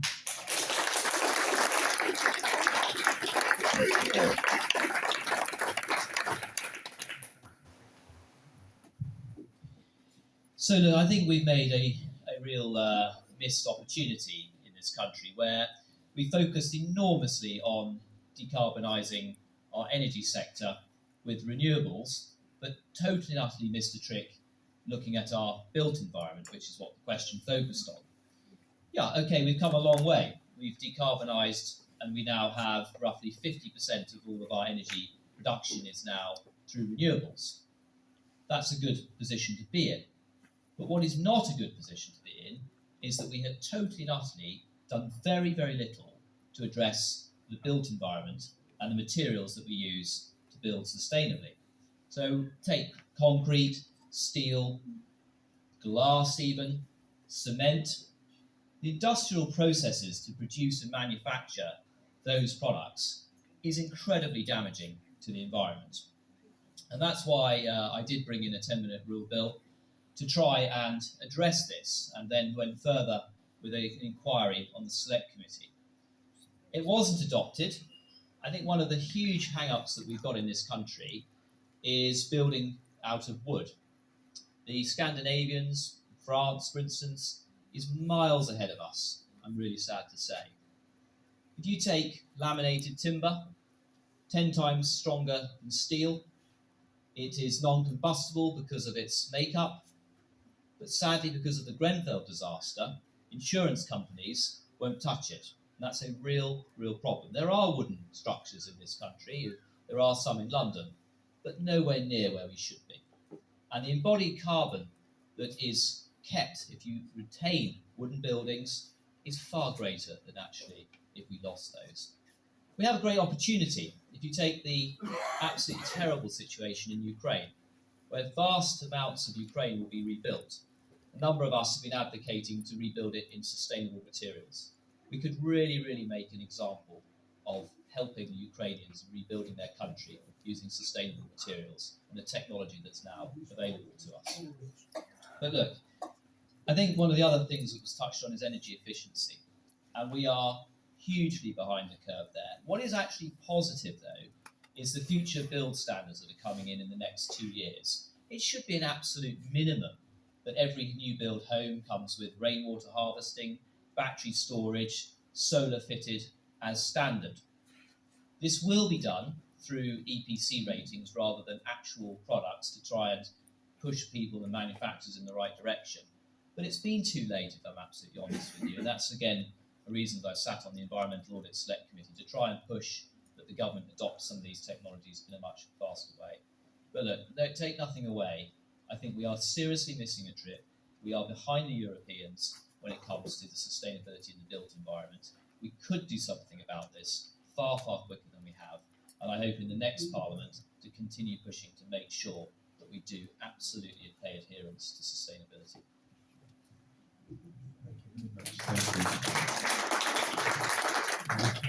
Thank you. Sarah Eglinton from the North Wildlife Trust. I think we've all agreed that the ecological and climate crises are inextricably linked. We're not going to solve one without the other. One of the legally binding targets we've got from the Environment Act is that we're going to have 30% of our land in positive management for nature conservation by 2030. So currently, I think it's estimated around 3% of our land is in that positive management. So we've got basically 97% to get done in the next 6 years. So my question is, obviously got a long way to go to get there. How do you think we're going to do it? Thank you very much. So yeah, that's how to get more land in the positive. Sorry, what is it? Positive environmental management. Is that right? Yeah. As part of the positive management for nature, the connectivity. Brilliant. Thank you very much for that. Thank you. Shall we go back to Duncan? I think. Thank you very much.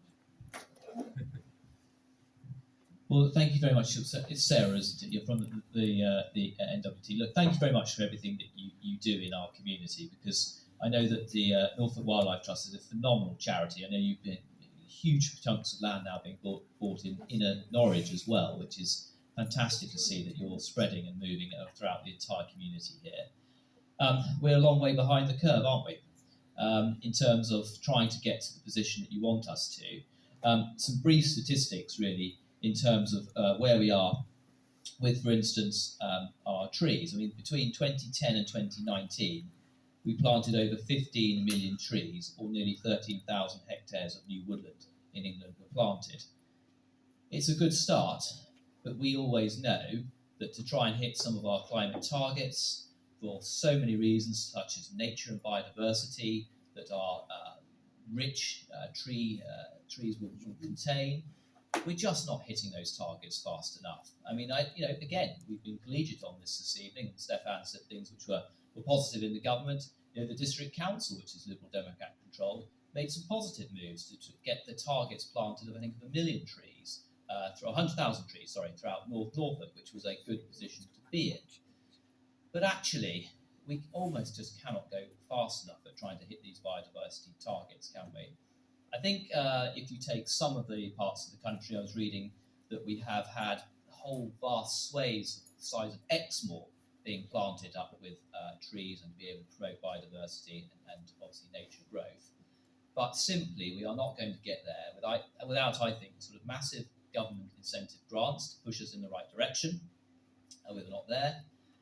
Potentially, you could even have tax relief to actually try and incentivise farmers. But some of this comes back to perhaps the Agriculture Act. And that was a landmark piece of legislation that came out of the back of leaving the Common Agricultural Policy, where we now pay farmers what we term public money for public goods. They're incentivised now to improve air quality, water quality, soil quality.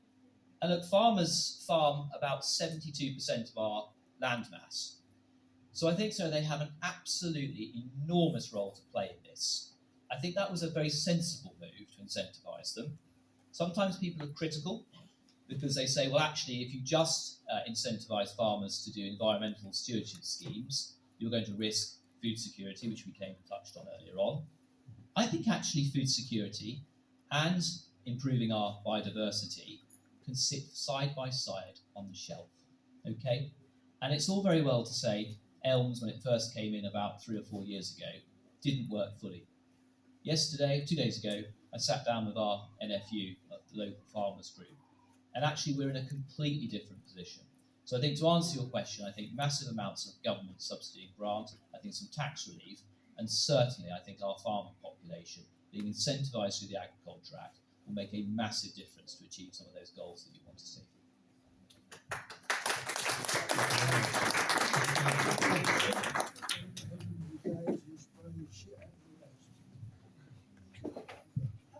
I'm so pleased that Duncan really does get how important this is. It's just a pity but the party he represents just don't seem to get it.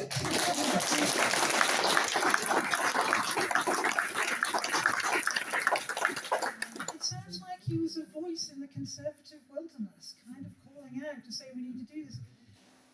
Yes, absolutely, we need to fund the farmers to be able to give up their land, to get the 30%, which is we as a country signed up to in 2022 at COP. We need to focus on that. We need to fund it. Are the Conservatives going to fund it? They can't even fund our hospitals, let alone the money for changing the use of land and making sure that the landowners are properly recompensed for taking land out of farming. It is one of our goals. We do absolutely want to do that. We are prepared to tax the richest in our society to fund these. We're the only party that's standing up and saying, sorry, we are going to tax more, but we think it's absolutely essential. If we don't spend it now, what seems to me to be eye-watering sums of money will be nothing compared to what we're going to have to shelve out 20 years down the line if we don't spend it now. We need to, and maybe we will actually have to borrow money, we'll have to go to rich people. We might even ask Amazon, again, did you know that we pay Amazon over £7 million? They don't pay us tax, we pay Amazon over 7 million because they have various grants for expansion, for factory building. So thank you, we give Amazon money. This madness has to stop. We have to stop being enthralled to the rich people who hopefully think they can buy their way out of a climate emergency, while the rest of us just have to kind of cope with it and pay for it. So we want them to pay, and we want to get more of the biodiversity of this country back from what we've lost. And I'm a member. Thank you for all your hard work.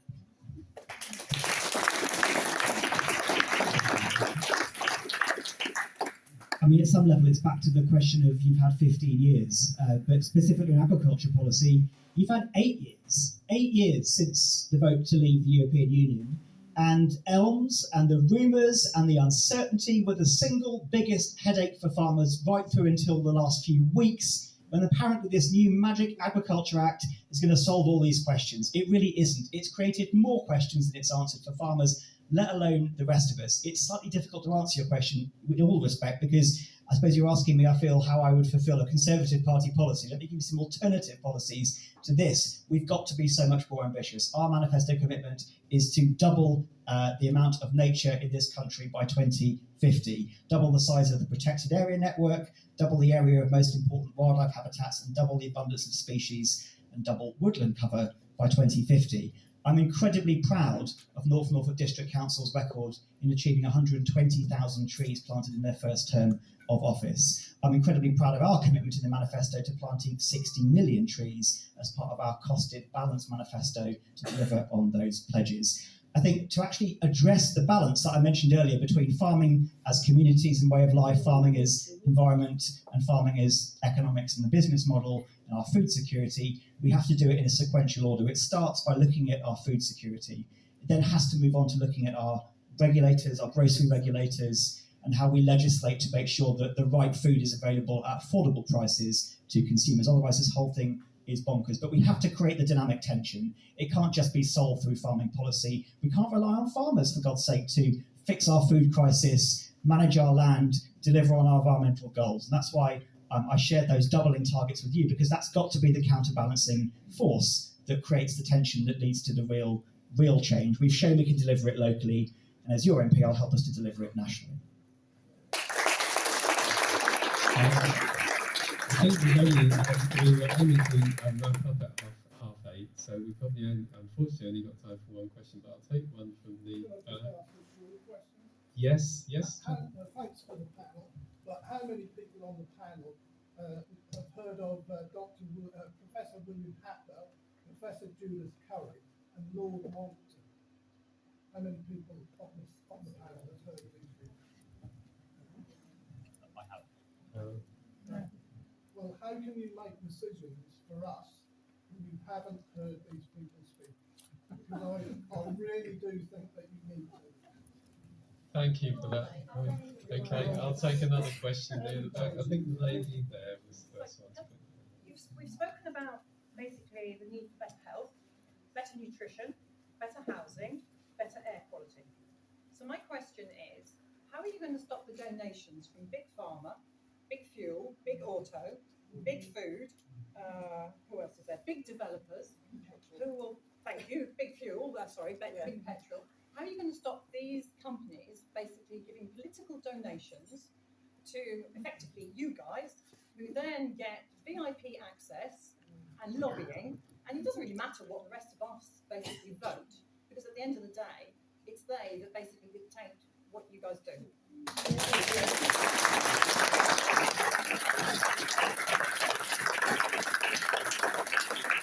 Thank you for that. I mean, that was the sort of question about lobbying. Can I ask, when the question is answered, that particularly linked to the issue of climate change, so for instance, lobbying by fossil fuel companies, etc. Thank you. Not just fossil fuel, because housing, all the housing developers are basically producing new houses with no air source heat pumps, no power in their garages, no solar. So it's right across the board. No, so I didn't say just fossil fuel companies. I said linked to the issue of climate change. Thank you. Catherine Barrett, who's a former Green MEP, stood up and spoken to an audience much similar to this and said, don't have them have you believe that to tackle aviation emissions, you've all got to not go on holiday and never fly again. Just ban private jets. That would get rid of 10% of global aviation emissions overnight. And it really resonates with me because it's not just lobbyists, it's rich people who call the shots in our country. And it's an absolute scandal. You're right to mention housing. I know we're talking about fossil fuels and other such things. My simple answer to this is we don't get loads of money, any money, from big lobbying businesses at the Lib Dems. We are a small party, and for me, it's people over party. And so I will not be in cahoots to any big donors. If the party ends up being in cahoots to big donors and the whips try and make me vote for something I don't agree with because I don't think it will suit us here in North Norfolk, you have my absolute promise that I will vote the way that will work best for us. And that's the best way I can answer that question.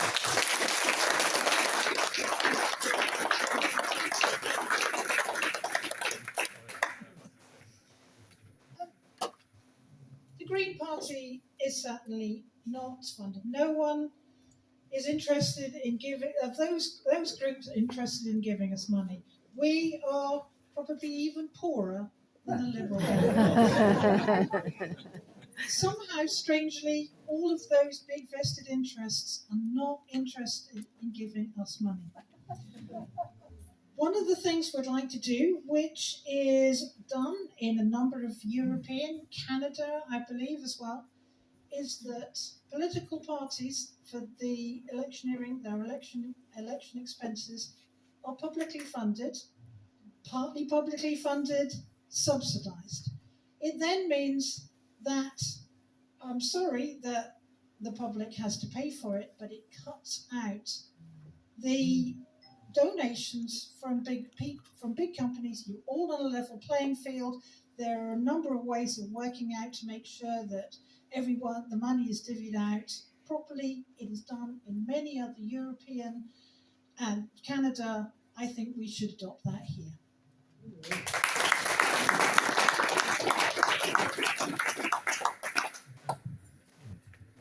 Thank you for your question.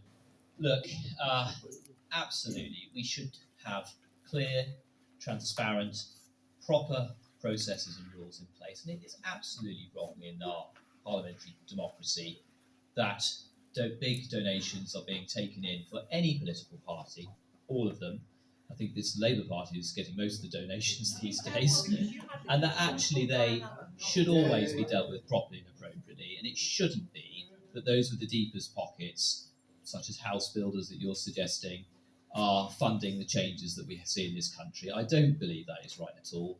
I think we need to have those rigorous processes. I'd like to think actually in our parliamentary democracy, we are in a better place than many around the world. They are functional, and we have a decent, we are often seen as the mother of all parliaments, and actually we can criticise it a great deal, but we have a pretty well functioning parliamentary democracy, and things are always declared transparent. Thank you.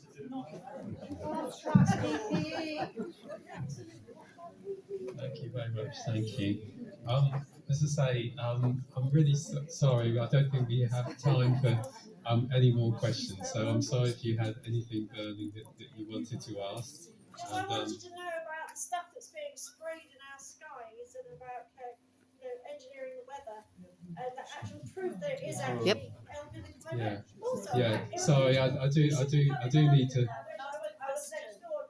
That is an incredibly interesting topic, but I do need to wrap up proceedings. So thank you very much for that. If you no, we are wrapping up. I'm afraid. Sorry, I do have to be fair. Yeah.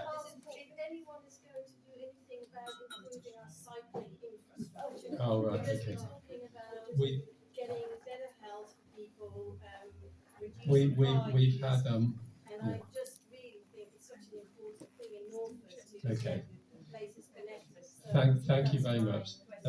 That's a good point. Thank you. We did touch on transport earlier. I was just going to say, thank you so much for those questions. I think we covered a really good range of topics on pesticides, built environment, aviation and shipping, biodiversity and lobbying. So we've really covered a good range there. And I hope, as I say, part of the meeting is basically part of the purpose of the meeting. Sorry, is to inspire action. So if you want to, one thing you can do is subscribe to our emailing list, which is out in the lobby. There's a couple of sheets there. You can sign up for that. We just sort of send out emails about once a month about various things that you can do. In terms of things like lobbying your MP, but also we advertise other events as well. Okay, I'd like to thank the candidates again and Dr. Pinto for excellent presentation, and most of all, thank you for the community centre who have been really helpful, and most of all, thanks to you for coming. I'm so heartened to see the place fill up like that. And everything has had to be organised at quite short notice, and so thank you very much for everyone. And I hope this has been an inspiring evening. Thank you.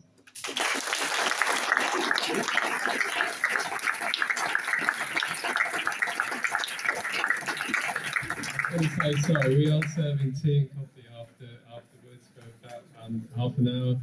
And there's also the bar. I'm sure the community centre would love it if you bought a drink. So yeah, thank you very much. Thank you.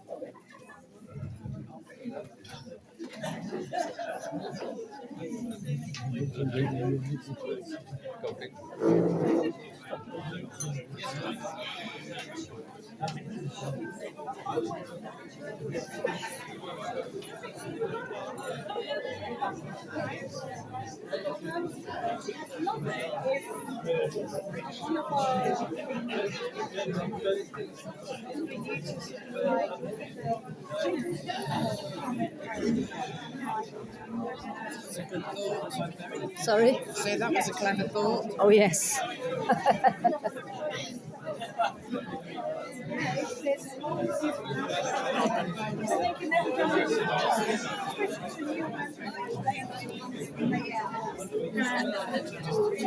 the importance of that in the key thing.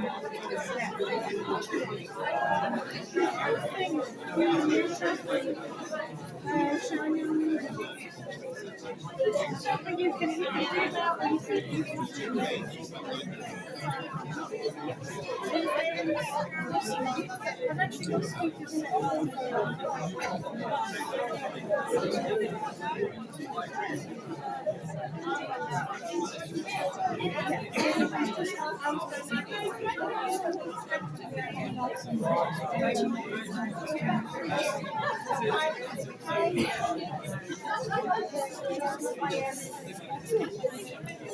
I have to say, this is kind of like going like where expertise I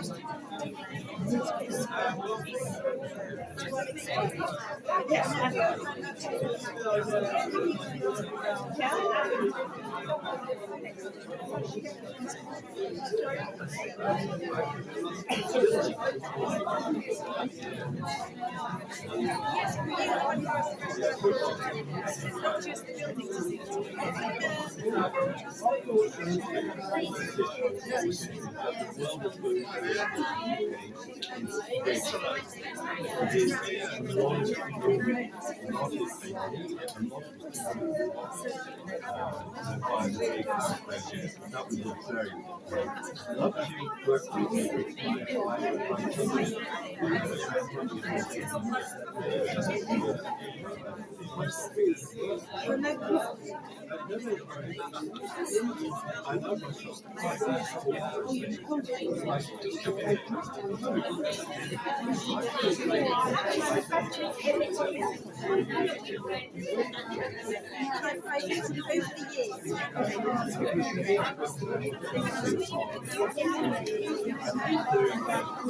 Is this going on to Facebook or something?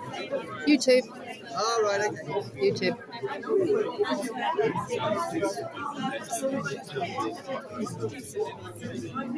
Will it have to mention Hustings so easily find? Is that right on YouTube? If you type in North Walsham, it should be easy to find.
Just all. You're here for everyone. Who are you here for? So, who are you here for then? Have you got a party? Have you chosen? Traditionally, yes. After discussion last night at the church, yes, and discussion today, two candidates are very, very similar. One just pontificates, if you like, that I've been in Westminster, and I've been on X committee, where the other guy is saying what he could do or would propose. That's they don't want to, if that makes sense. Yes. You're asking? No, I'm more glad he'd say. No. Greens last night were pathetic. Lady's very nice, but she wasn't confident. I'll she go with wasn't that confident. completely. She just didn't answer all the questions. And where are we going with Nigel Farage's group, a gentleman's ex-Navy, and that's what it is, isn't it? I like Does that make sense? I like to hear a bit of passion. I like to hear a bit of that drive. No, And there's one person that keeps. servicemen and looking after them, and I accept all that. I'm not talking about him. Okay. I'm talking about the one person over the last 2 nights that's shown passion. Well, that's going to be the one that's orange then, isn't it? That's what, sorry? That's the one that's going to be orange then, isn't it? If it gets the Conservatives out, yes. No, you're asking. But we're in a good position. Apart from being on your film all the time. Oh no, it's just running. Yeah. All I'm saying is, if you're asking, it's going to be someone orange. If you're asking that question for the passion. Yes. Yes. And I'd rather see someone with passion than somebody that's. Yeah, you want someone who represents you, and you hope they represent you. Yeah, but he doesn't. This one here doesn't. The key side is, should we say death row last night after saying that I like the bit last. his parents or he owns. Yeah, I think the best bit for me last night from that chat was when he was going on about flooding and then telling us in one hand about the flooding and then in the other kind of threatening us that, you know, the sewage could come into our homes. And it's just like, you don't threaten in that sense of giving us an ultimatum between one and the other. You fix both. That's the thing. I'm on high land, double. I don't mean it really. That's the wrong way to say that. No, I know what you mean. I know what you mean. I'm in the queue as well, I'm afraid. Oh, but you go.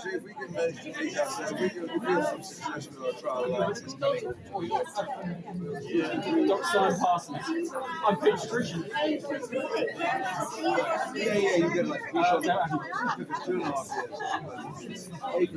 Sorry, it was NCH&C as in community. And most of the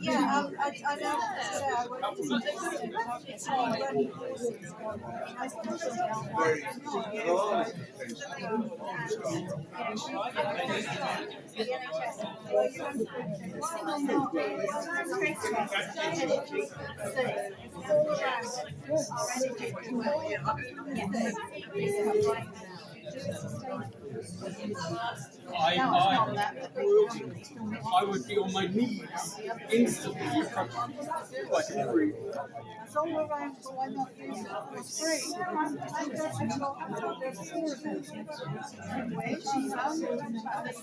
Basically, the principle I'm not wanting to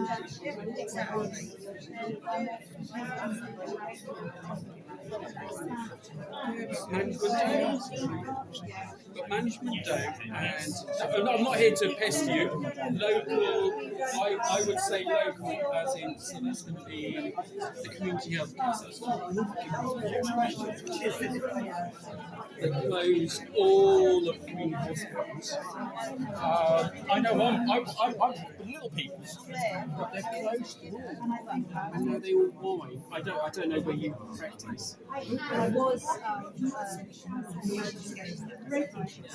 No, Grant. Oh, you're just doing it. No. All I meant was.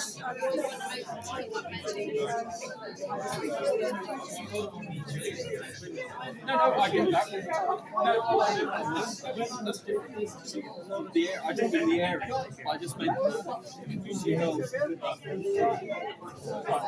trust. They keep closing all the community hospitals, and then one's that, and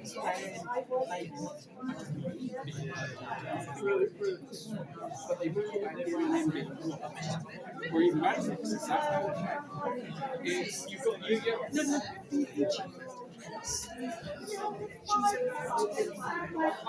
I'm sorry. I know it's not my. Okay, if you go back 20 years ago, then I might have done general practice. Yeah, but there's no. I know it sounds very weird, but it's like the whole. No, 80-year-old. I know the new school is triage. Hi. You're just taking photographs. Sorry. I'm in the queue. Just to talk to Okay. Hayley. Are you? I just wanted to ask her one quick question, actually. Okay. So, if you want to, you jump in first. Are you sure? Yes, because mine's probably a little bit longer. Oh, okay. Mine's just a quick question, which is basically, would you fancy writing for an article for East Anglia Bylines? Full stop. There you go. Sounds like a good one, didn't it? Well, it was fascinating, actually. It was very lovely. It was. Very well put together. It was. I was dead impressed. That's just a shame the lady at the back that came in late. With a bit of a loopy question. Was it loopy? I don't know. It seemed loopy. It's not loopy. Have you not noticed the sky today? Today has been its worst from this morning right through to this evening. Because of all the military aircraft that keep on flying over. No, they do as well, but a lot of it is just airline crafts. Okay. So a lot of the pollution. So it's aviation pollution. Oh yes, a lot of. I think it comes down to I have an app. Sorry, I didn't know. I have an app, so when these planes go over, I can watch them and see what they are, and a lot of them are like KLM. Certain airlines are the worst. Well, they are the worst polluters. And if they want to deny it, then we've got to look at chemtrails. Is that partly because they're much lower because they're flying into Norwich? You'd like to think so, wouldn't you? On this app, you can see the altitude, you can see, and I mean, a lot of them come from the middle of the country, and they fly over East Anglia to go into Europe. Okay, so this app does show. No, my point was basically because when they're being taking off and when they're being landing, which they would be doing for Norwich, that might skew the results if they're going. Not many come into Norwich. Okay, fair dues. Not many, yeah. I've been watching the skies now for about 10, 12 years. And this app is Flight. I don't know if I got it. Flight something 24. Sorry, my brain's completely gone. But it's a good app, and you can touch on an aeroplane and you can see exactly what it is, how high it's flying, where it's coming from, and where it's going. A lot of the private ones, you see where they've took off from, but they don't let you know where the destination is. And there was no mention of helicopters, which is surprising. That is very surprising, considering they fly over the top of my house. And I do. Oh, probably a good 6-8 times a day. Where are you living? In North Walsham, but they're flying out, aren't they, to the the rigs. The rigs. Oh, the helicopters, yeah. Because they come across us. If you know what I mean. Yeah. So which course are I meant to apply for? So if you just Google the Centre for Sustainable Healthcare, I'll write it down for you. I'll just write it. Yeah, right on the bottom. I'll look it up. Sometimes I know you're busy and everyone else wants to talk to you. I know it's about the environment. If you look for short courses.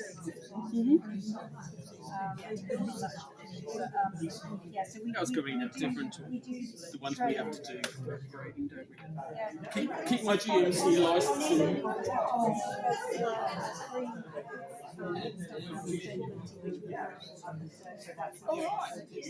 Does that work? We do that.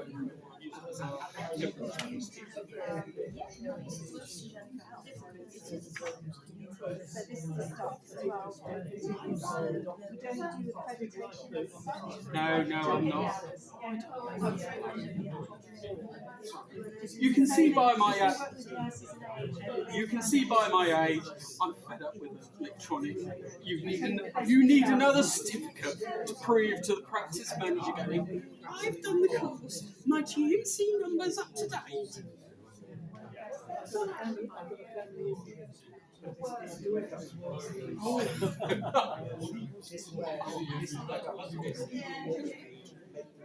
Thank you for the presentation. My question is so quick. So I loved your presentation. I am a citizen journalist with Thanks. Would you fancy writing an article based on your presentation? Yes. When do you want me to? No. It would be entirely at your convenience. How long? Usually we're about 600 to 800 words, but we can do longer. Well, I don't know, lots of pictures. Almost the pictures. Actually, what you just said today was, I should think, 600 words. So if I give you my email address, I can leave you to the gentleman, and that's me done. I can't promise it straight away. No, but add it to my list of things to do. Actually, I'll take. That's your thing. If I write on, If I give you my email, that's probably. I'm going to give you my work email because you've got more chance of actually reading it. Because I'm rubbish at the end of the day on the computer. Sorry, looking at my. I don't know that I had that choice. I thought you might be. Sorry, it's a bit long. That's right. No, Hayley Pinto at Sustainable Healthcare. Oh, I saw you on the web. I can actually find you. Yeah. So, so it's East Anglia Byline. I actually wrote an article recently called "The Dogfight" about these baby horses at Ackborough. I mean, I can do this. I could also do something about a series of articles. So we anyway, I will send you an email. Okay. And by the way, I'm Kate Moore. How do you do? Kate Moore. Kate Moore. Yes. Thank you very much. Thank you. Thank you. Hi. Yeah, I would love to ask a question actually. Can I? Hi, I'm a YouTuber. My name's Claire. Hi. I found out about this on Thursday because there was a chap in town handed out the leaflets. Oh, okay. And I thought, great, because Which town was that? North Walsham. Okay. Yeah, I'm from North Walsham. And I saw your name and it said the doctor, and I must admit I googled you this evening before coming out, and the first thing that came up disappointingly was the sun. Yes. So first of all, can I have your story about that, and then I will have your question, because I would like you to put it right, because I don't believe the sun. We know what they're like. So what happened was, am I being videoed? Yes. Okay, Yes. Okay. Yeah. So I was up in London with Extinction Rebellion, and I got arrested, and it was in the time. But there was a picture of me in the Sunday Times being arrested, and I kind of came home. It was a bank holiday weekend. So it was Easter Monday, and this guy pitches up on our doorstep, and was like, oh, do you want to have the paper? And I kind of, how you kind of think, do I want to talk to the Sun? And then you're like, I can't just talk to the Guardian, and I sat down with the guy, and he seemed to really get it, and we had a really good conversation. I was very naive, obviously, at that point. Yeah.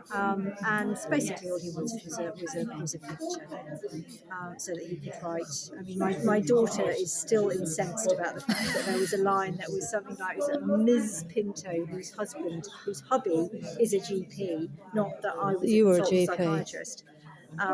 So yes, you're a consultant psychiatrist. I was a consultant psychiatrist. I'm now working in the Centre for Sustainable Healthcare. Fantastic. But yes, we do have it. Well, my husband has a swimming pool in the back garden. I have a large veg bed, and as of about 3 days ago, I finally persuaded my husband that the swimming pool is going to be reduced, turned into a wildlife pond, and I'm going to plant an orchard there. So it's been a while coming, but yes.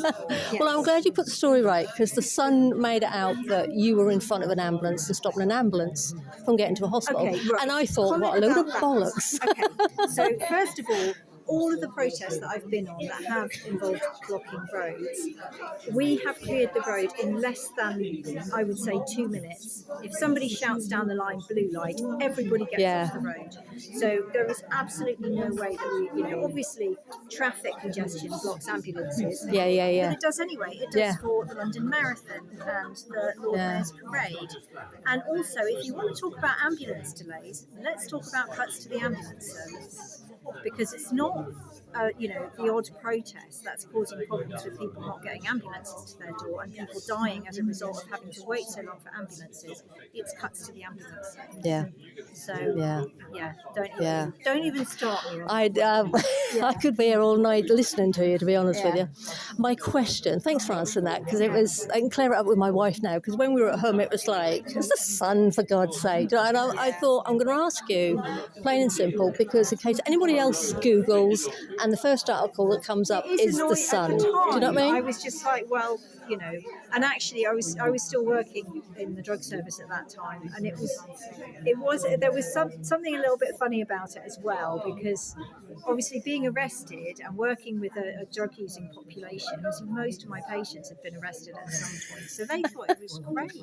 And actually it was really, the whole process was really instructive for me, because I was very aware when I was being arrested that the police were treating me differently as a white middle class professional to what they would treat other people like. Yeah. So, they were polite, they were helpful, they were, we were having a laugh with them, they were lovely.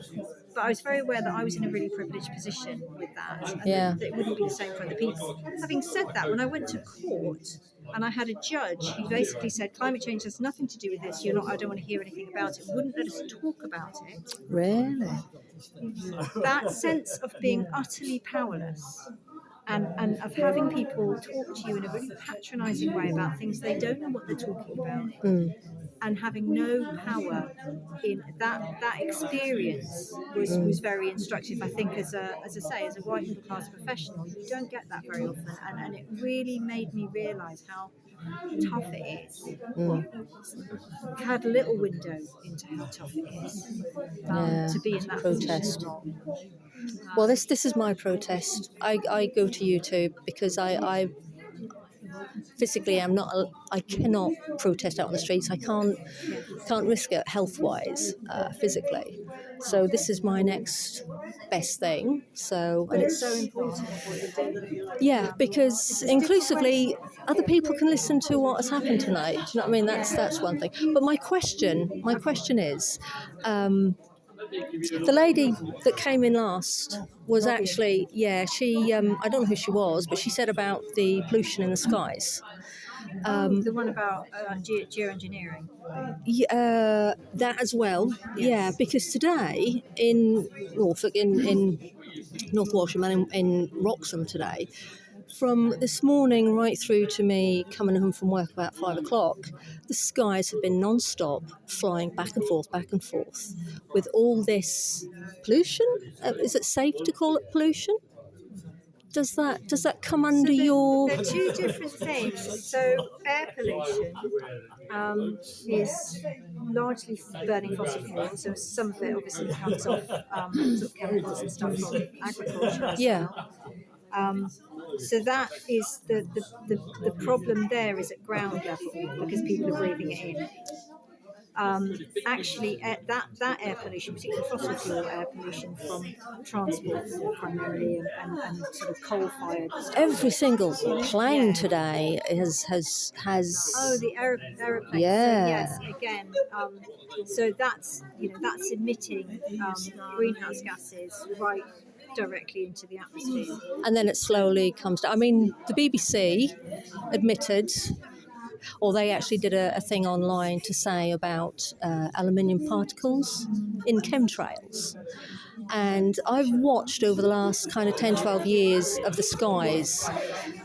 And a part of me was like, what is chemtrail? Trying to learn about chemtrail and the conspiracy around it.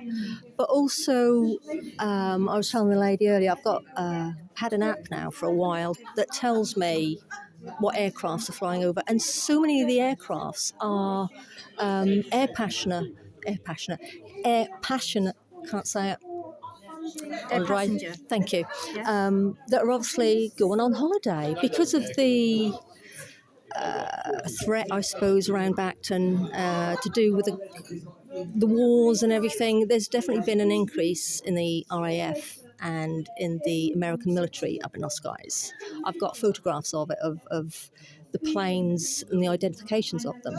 And there's definitely a window between when they kind of back off and a window to where these planes are obviously going on holiday, and I'm seeing the same. So what's your question?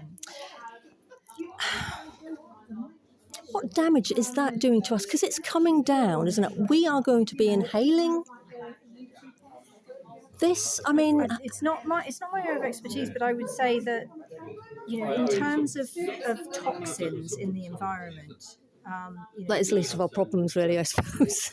yeah. Well, actually, no, it's not. It's not, because there's so much about the way that we farm, the way that we travel, the way that we run our lives, the chemicals that we use, and some of those will be in the contrails from the airplanes. And those chemicals and toxins, they get into our bodies and they cause inflammation, and that inflammation is behind a lot of the chronic diseases that we're seeing in our population. You know, we as a population, we're really sick. We've got really, really high levels of chronic disease, and there's the reasons for that. There's the toxins in the environment, the food system, the fact that we're sedentary, we don't move enough. Yeah. You know, we don't have enough access to green space. Not so much up here in North Norfolk, we do, but you know, particularly in urban areas where, you know, kids are growing up with nowhere to no green to play. spaces. So, as you know, taken as a whole, the way that we're living at the moment is really damaging for our health.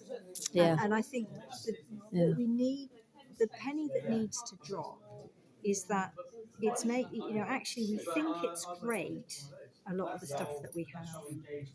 It's making us really sick. It's also making us sad. You know, our mental health is terrible. And if we actually did the stuff that we need to do to clean things up and to tackle climate change, we could be happier and healthier. We could have more time with our families. It's actually, we'd have less stuff. How much stuff do we need? Exactly. Yeah. Yeah. So, Exactly. We've got our own allotment now in our back garden. My wife is a chef, so she's very heavily into learning about foods and about, you know, processed foods and the nitrates. I mean, she's teaching me a lot as well as herself. There's a lot to learn about. Yeah.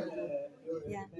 And it's just like in North Walsham, one of the things, you know, is allotments. I feel that allotments should be more accessible, and there should be more of them for people Community to. food growing, where people come together to grow food Yeah. and eat it, Yeah. is really good. It tackles social isolation. Yeah. It gives people who don't have access to fresh vegetables and fruit access to fresh vegetables. Yeah. There's a great project in London working with an addicted population, doing horticulture, so growing food.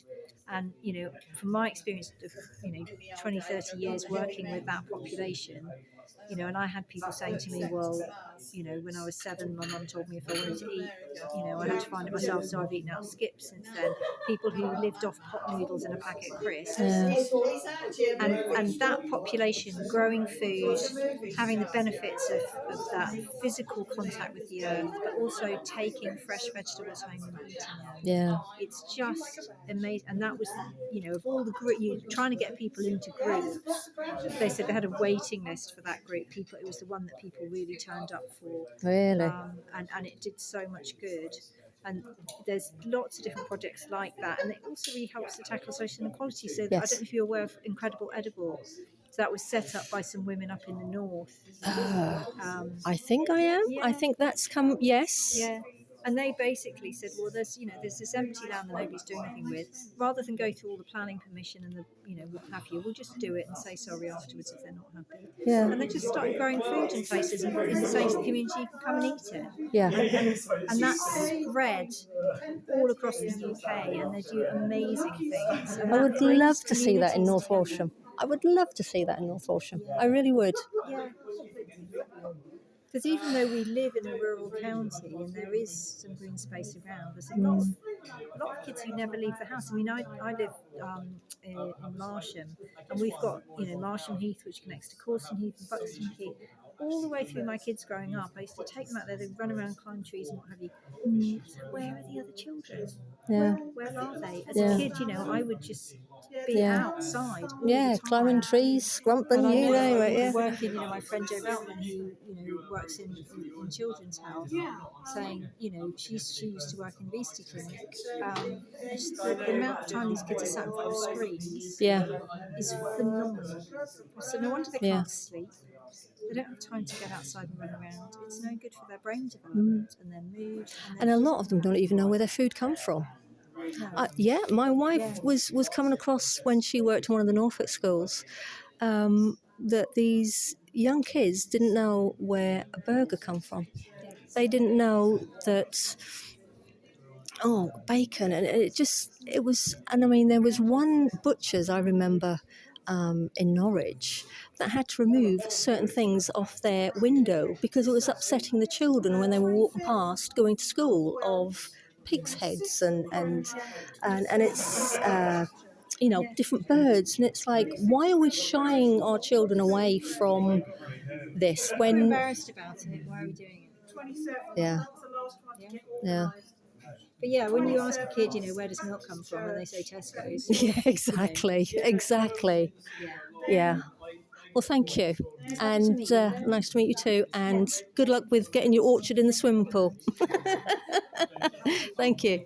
Yeah, it's been a long-term campaign. I wish I had the same positive effect on the government right now. Well, there's a personal question for you. Out of the candidates tonight, who would you go for?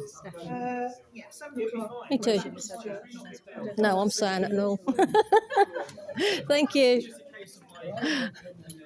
I saw you at the hustings with Yes. You're making a film, are you? I'm YouTubing. Me too. So, sorry? YouTube. YouTube? Have you heard of YouTube? Yes. Yeah, Well, I have a channel on You YouTube, have a channel, okay. and I'm protesting. Yeah. So the only way I can do that is to come to public meetings, listening to what these people have to say, bringing the issues alive. Yeah, and in a very material way. to show. Yeah, and to show people that can't make it here tonight, Yeah. for them to listen Yeah. to see, well, with what they're saying, Yeah. have they come true, or are they just blatantly lying to us? Yes, there's an awful lot of flannel, that should be penetrated, But we need a change, don't we? Then that's great. Yes. Yes. I just want the binary pantomime to come to an end. Yes. The binary, yes. Right. Come you.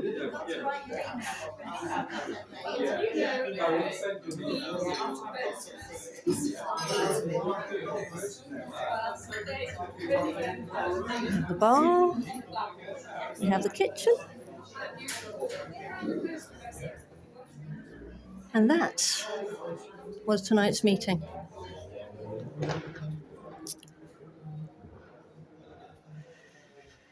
Here we have it. The sky. It's a shame she didn't know a little bit more about that.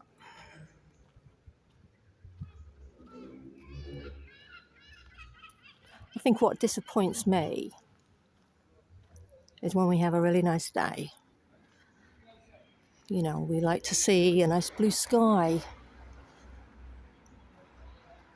And I'm just sick and tired of seeing all these planes making an absolute bloody mess of our sky.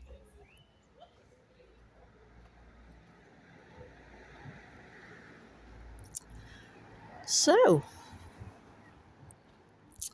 anybody that's got this far in the video, who would you vote for? That is the question. Do we go with what Carol Vorderman says and type in our postcode plus vote climate as well? So there's enough websites out there that will give us our best way of tactical voting. But I feel slightly lucky that the Lib Dem here has some passion.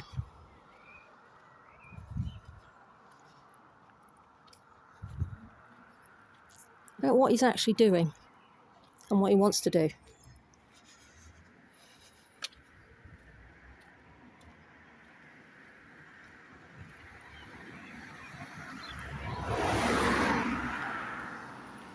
But that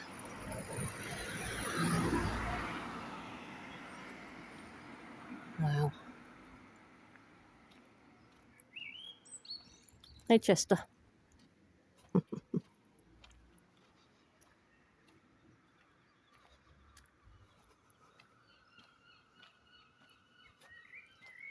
Seagulls.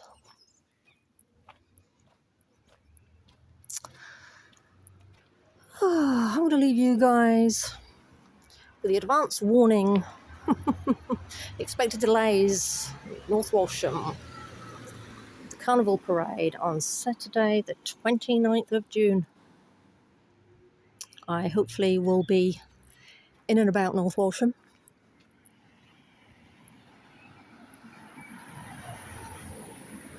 Recording. Slow up, mate. Thank you.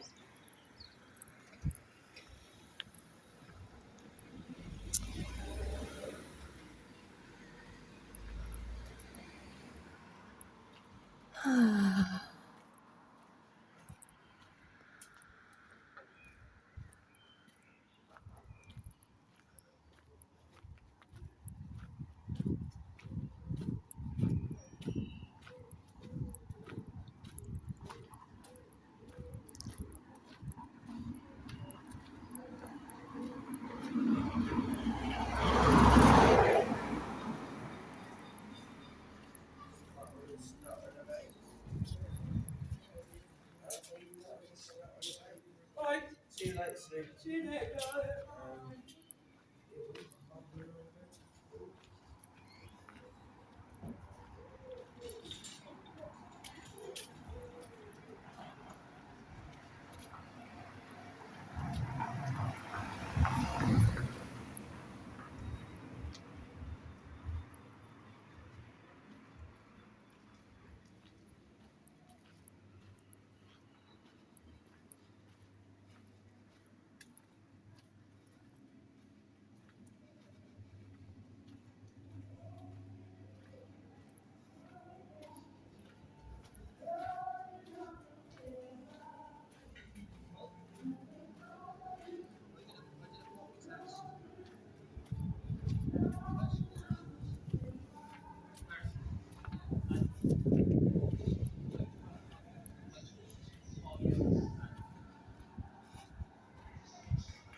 In a minute, yeah.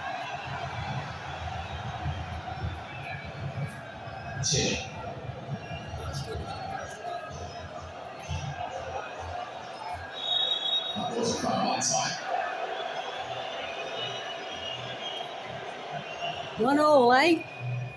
Sorry? 1-1. Yeah. Yeah. Almost as many people. That'll grow. That'll grow. I hope so.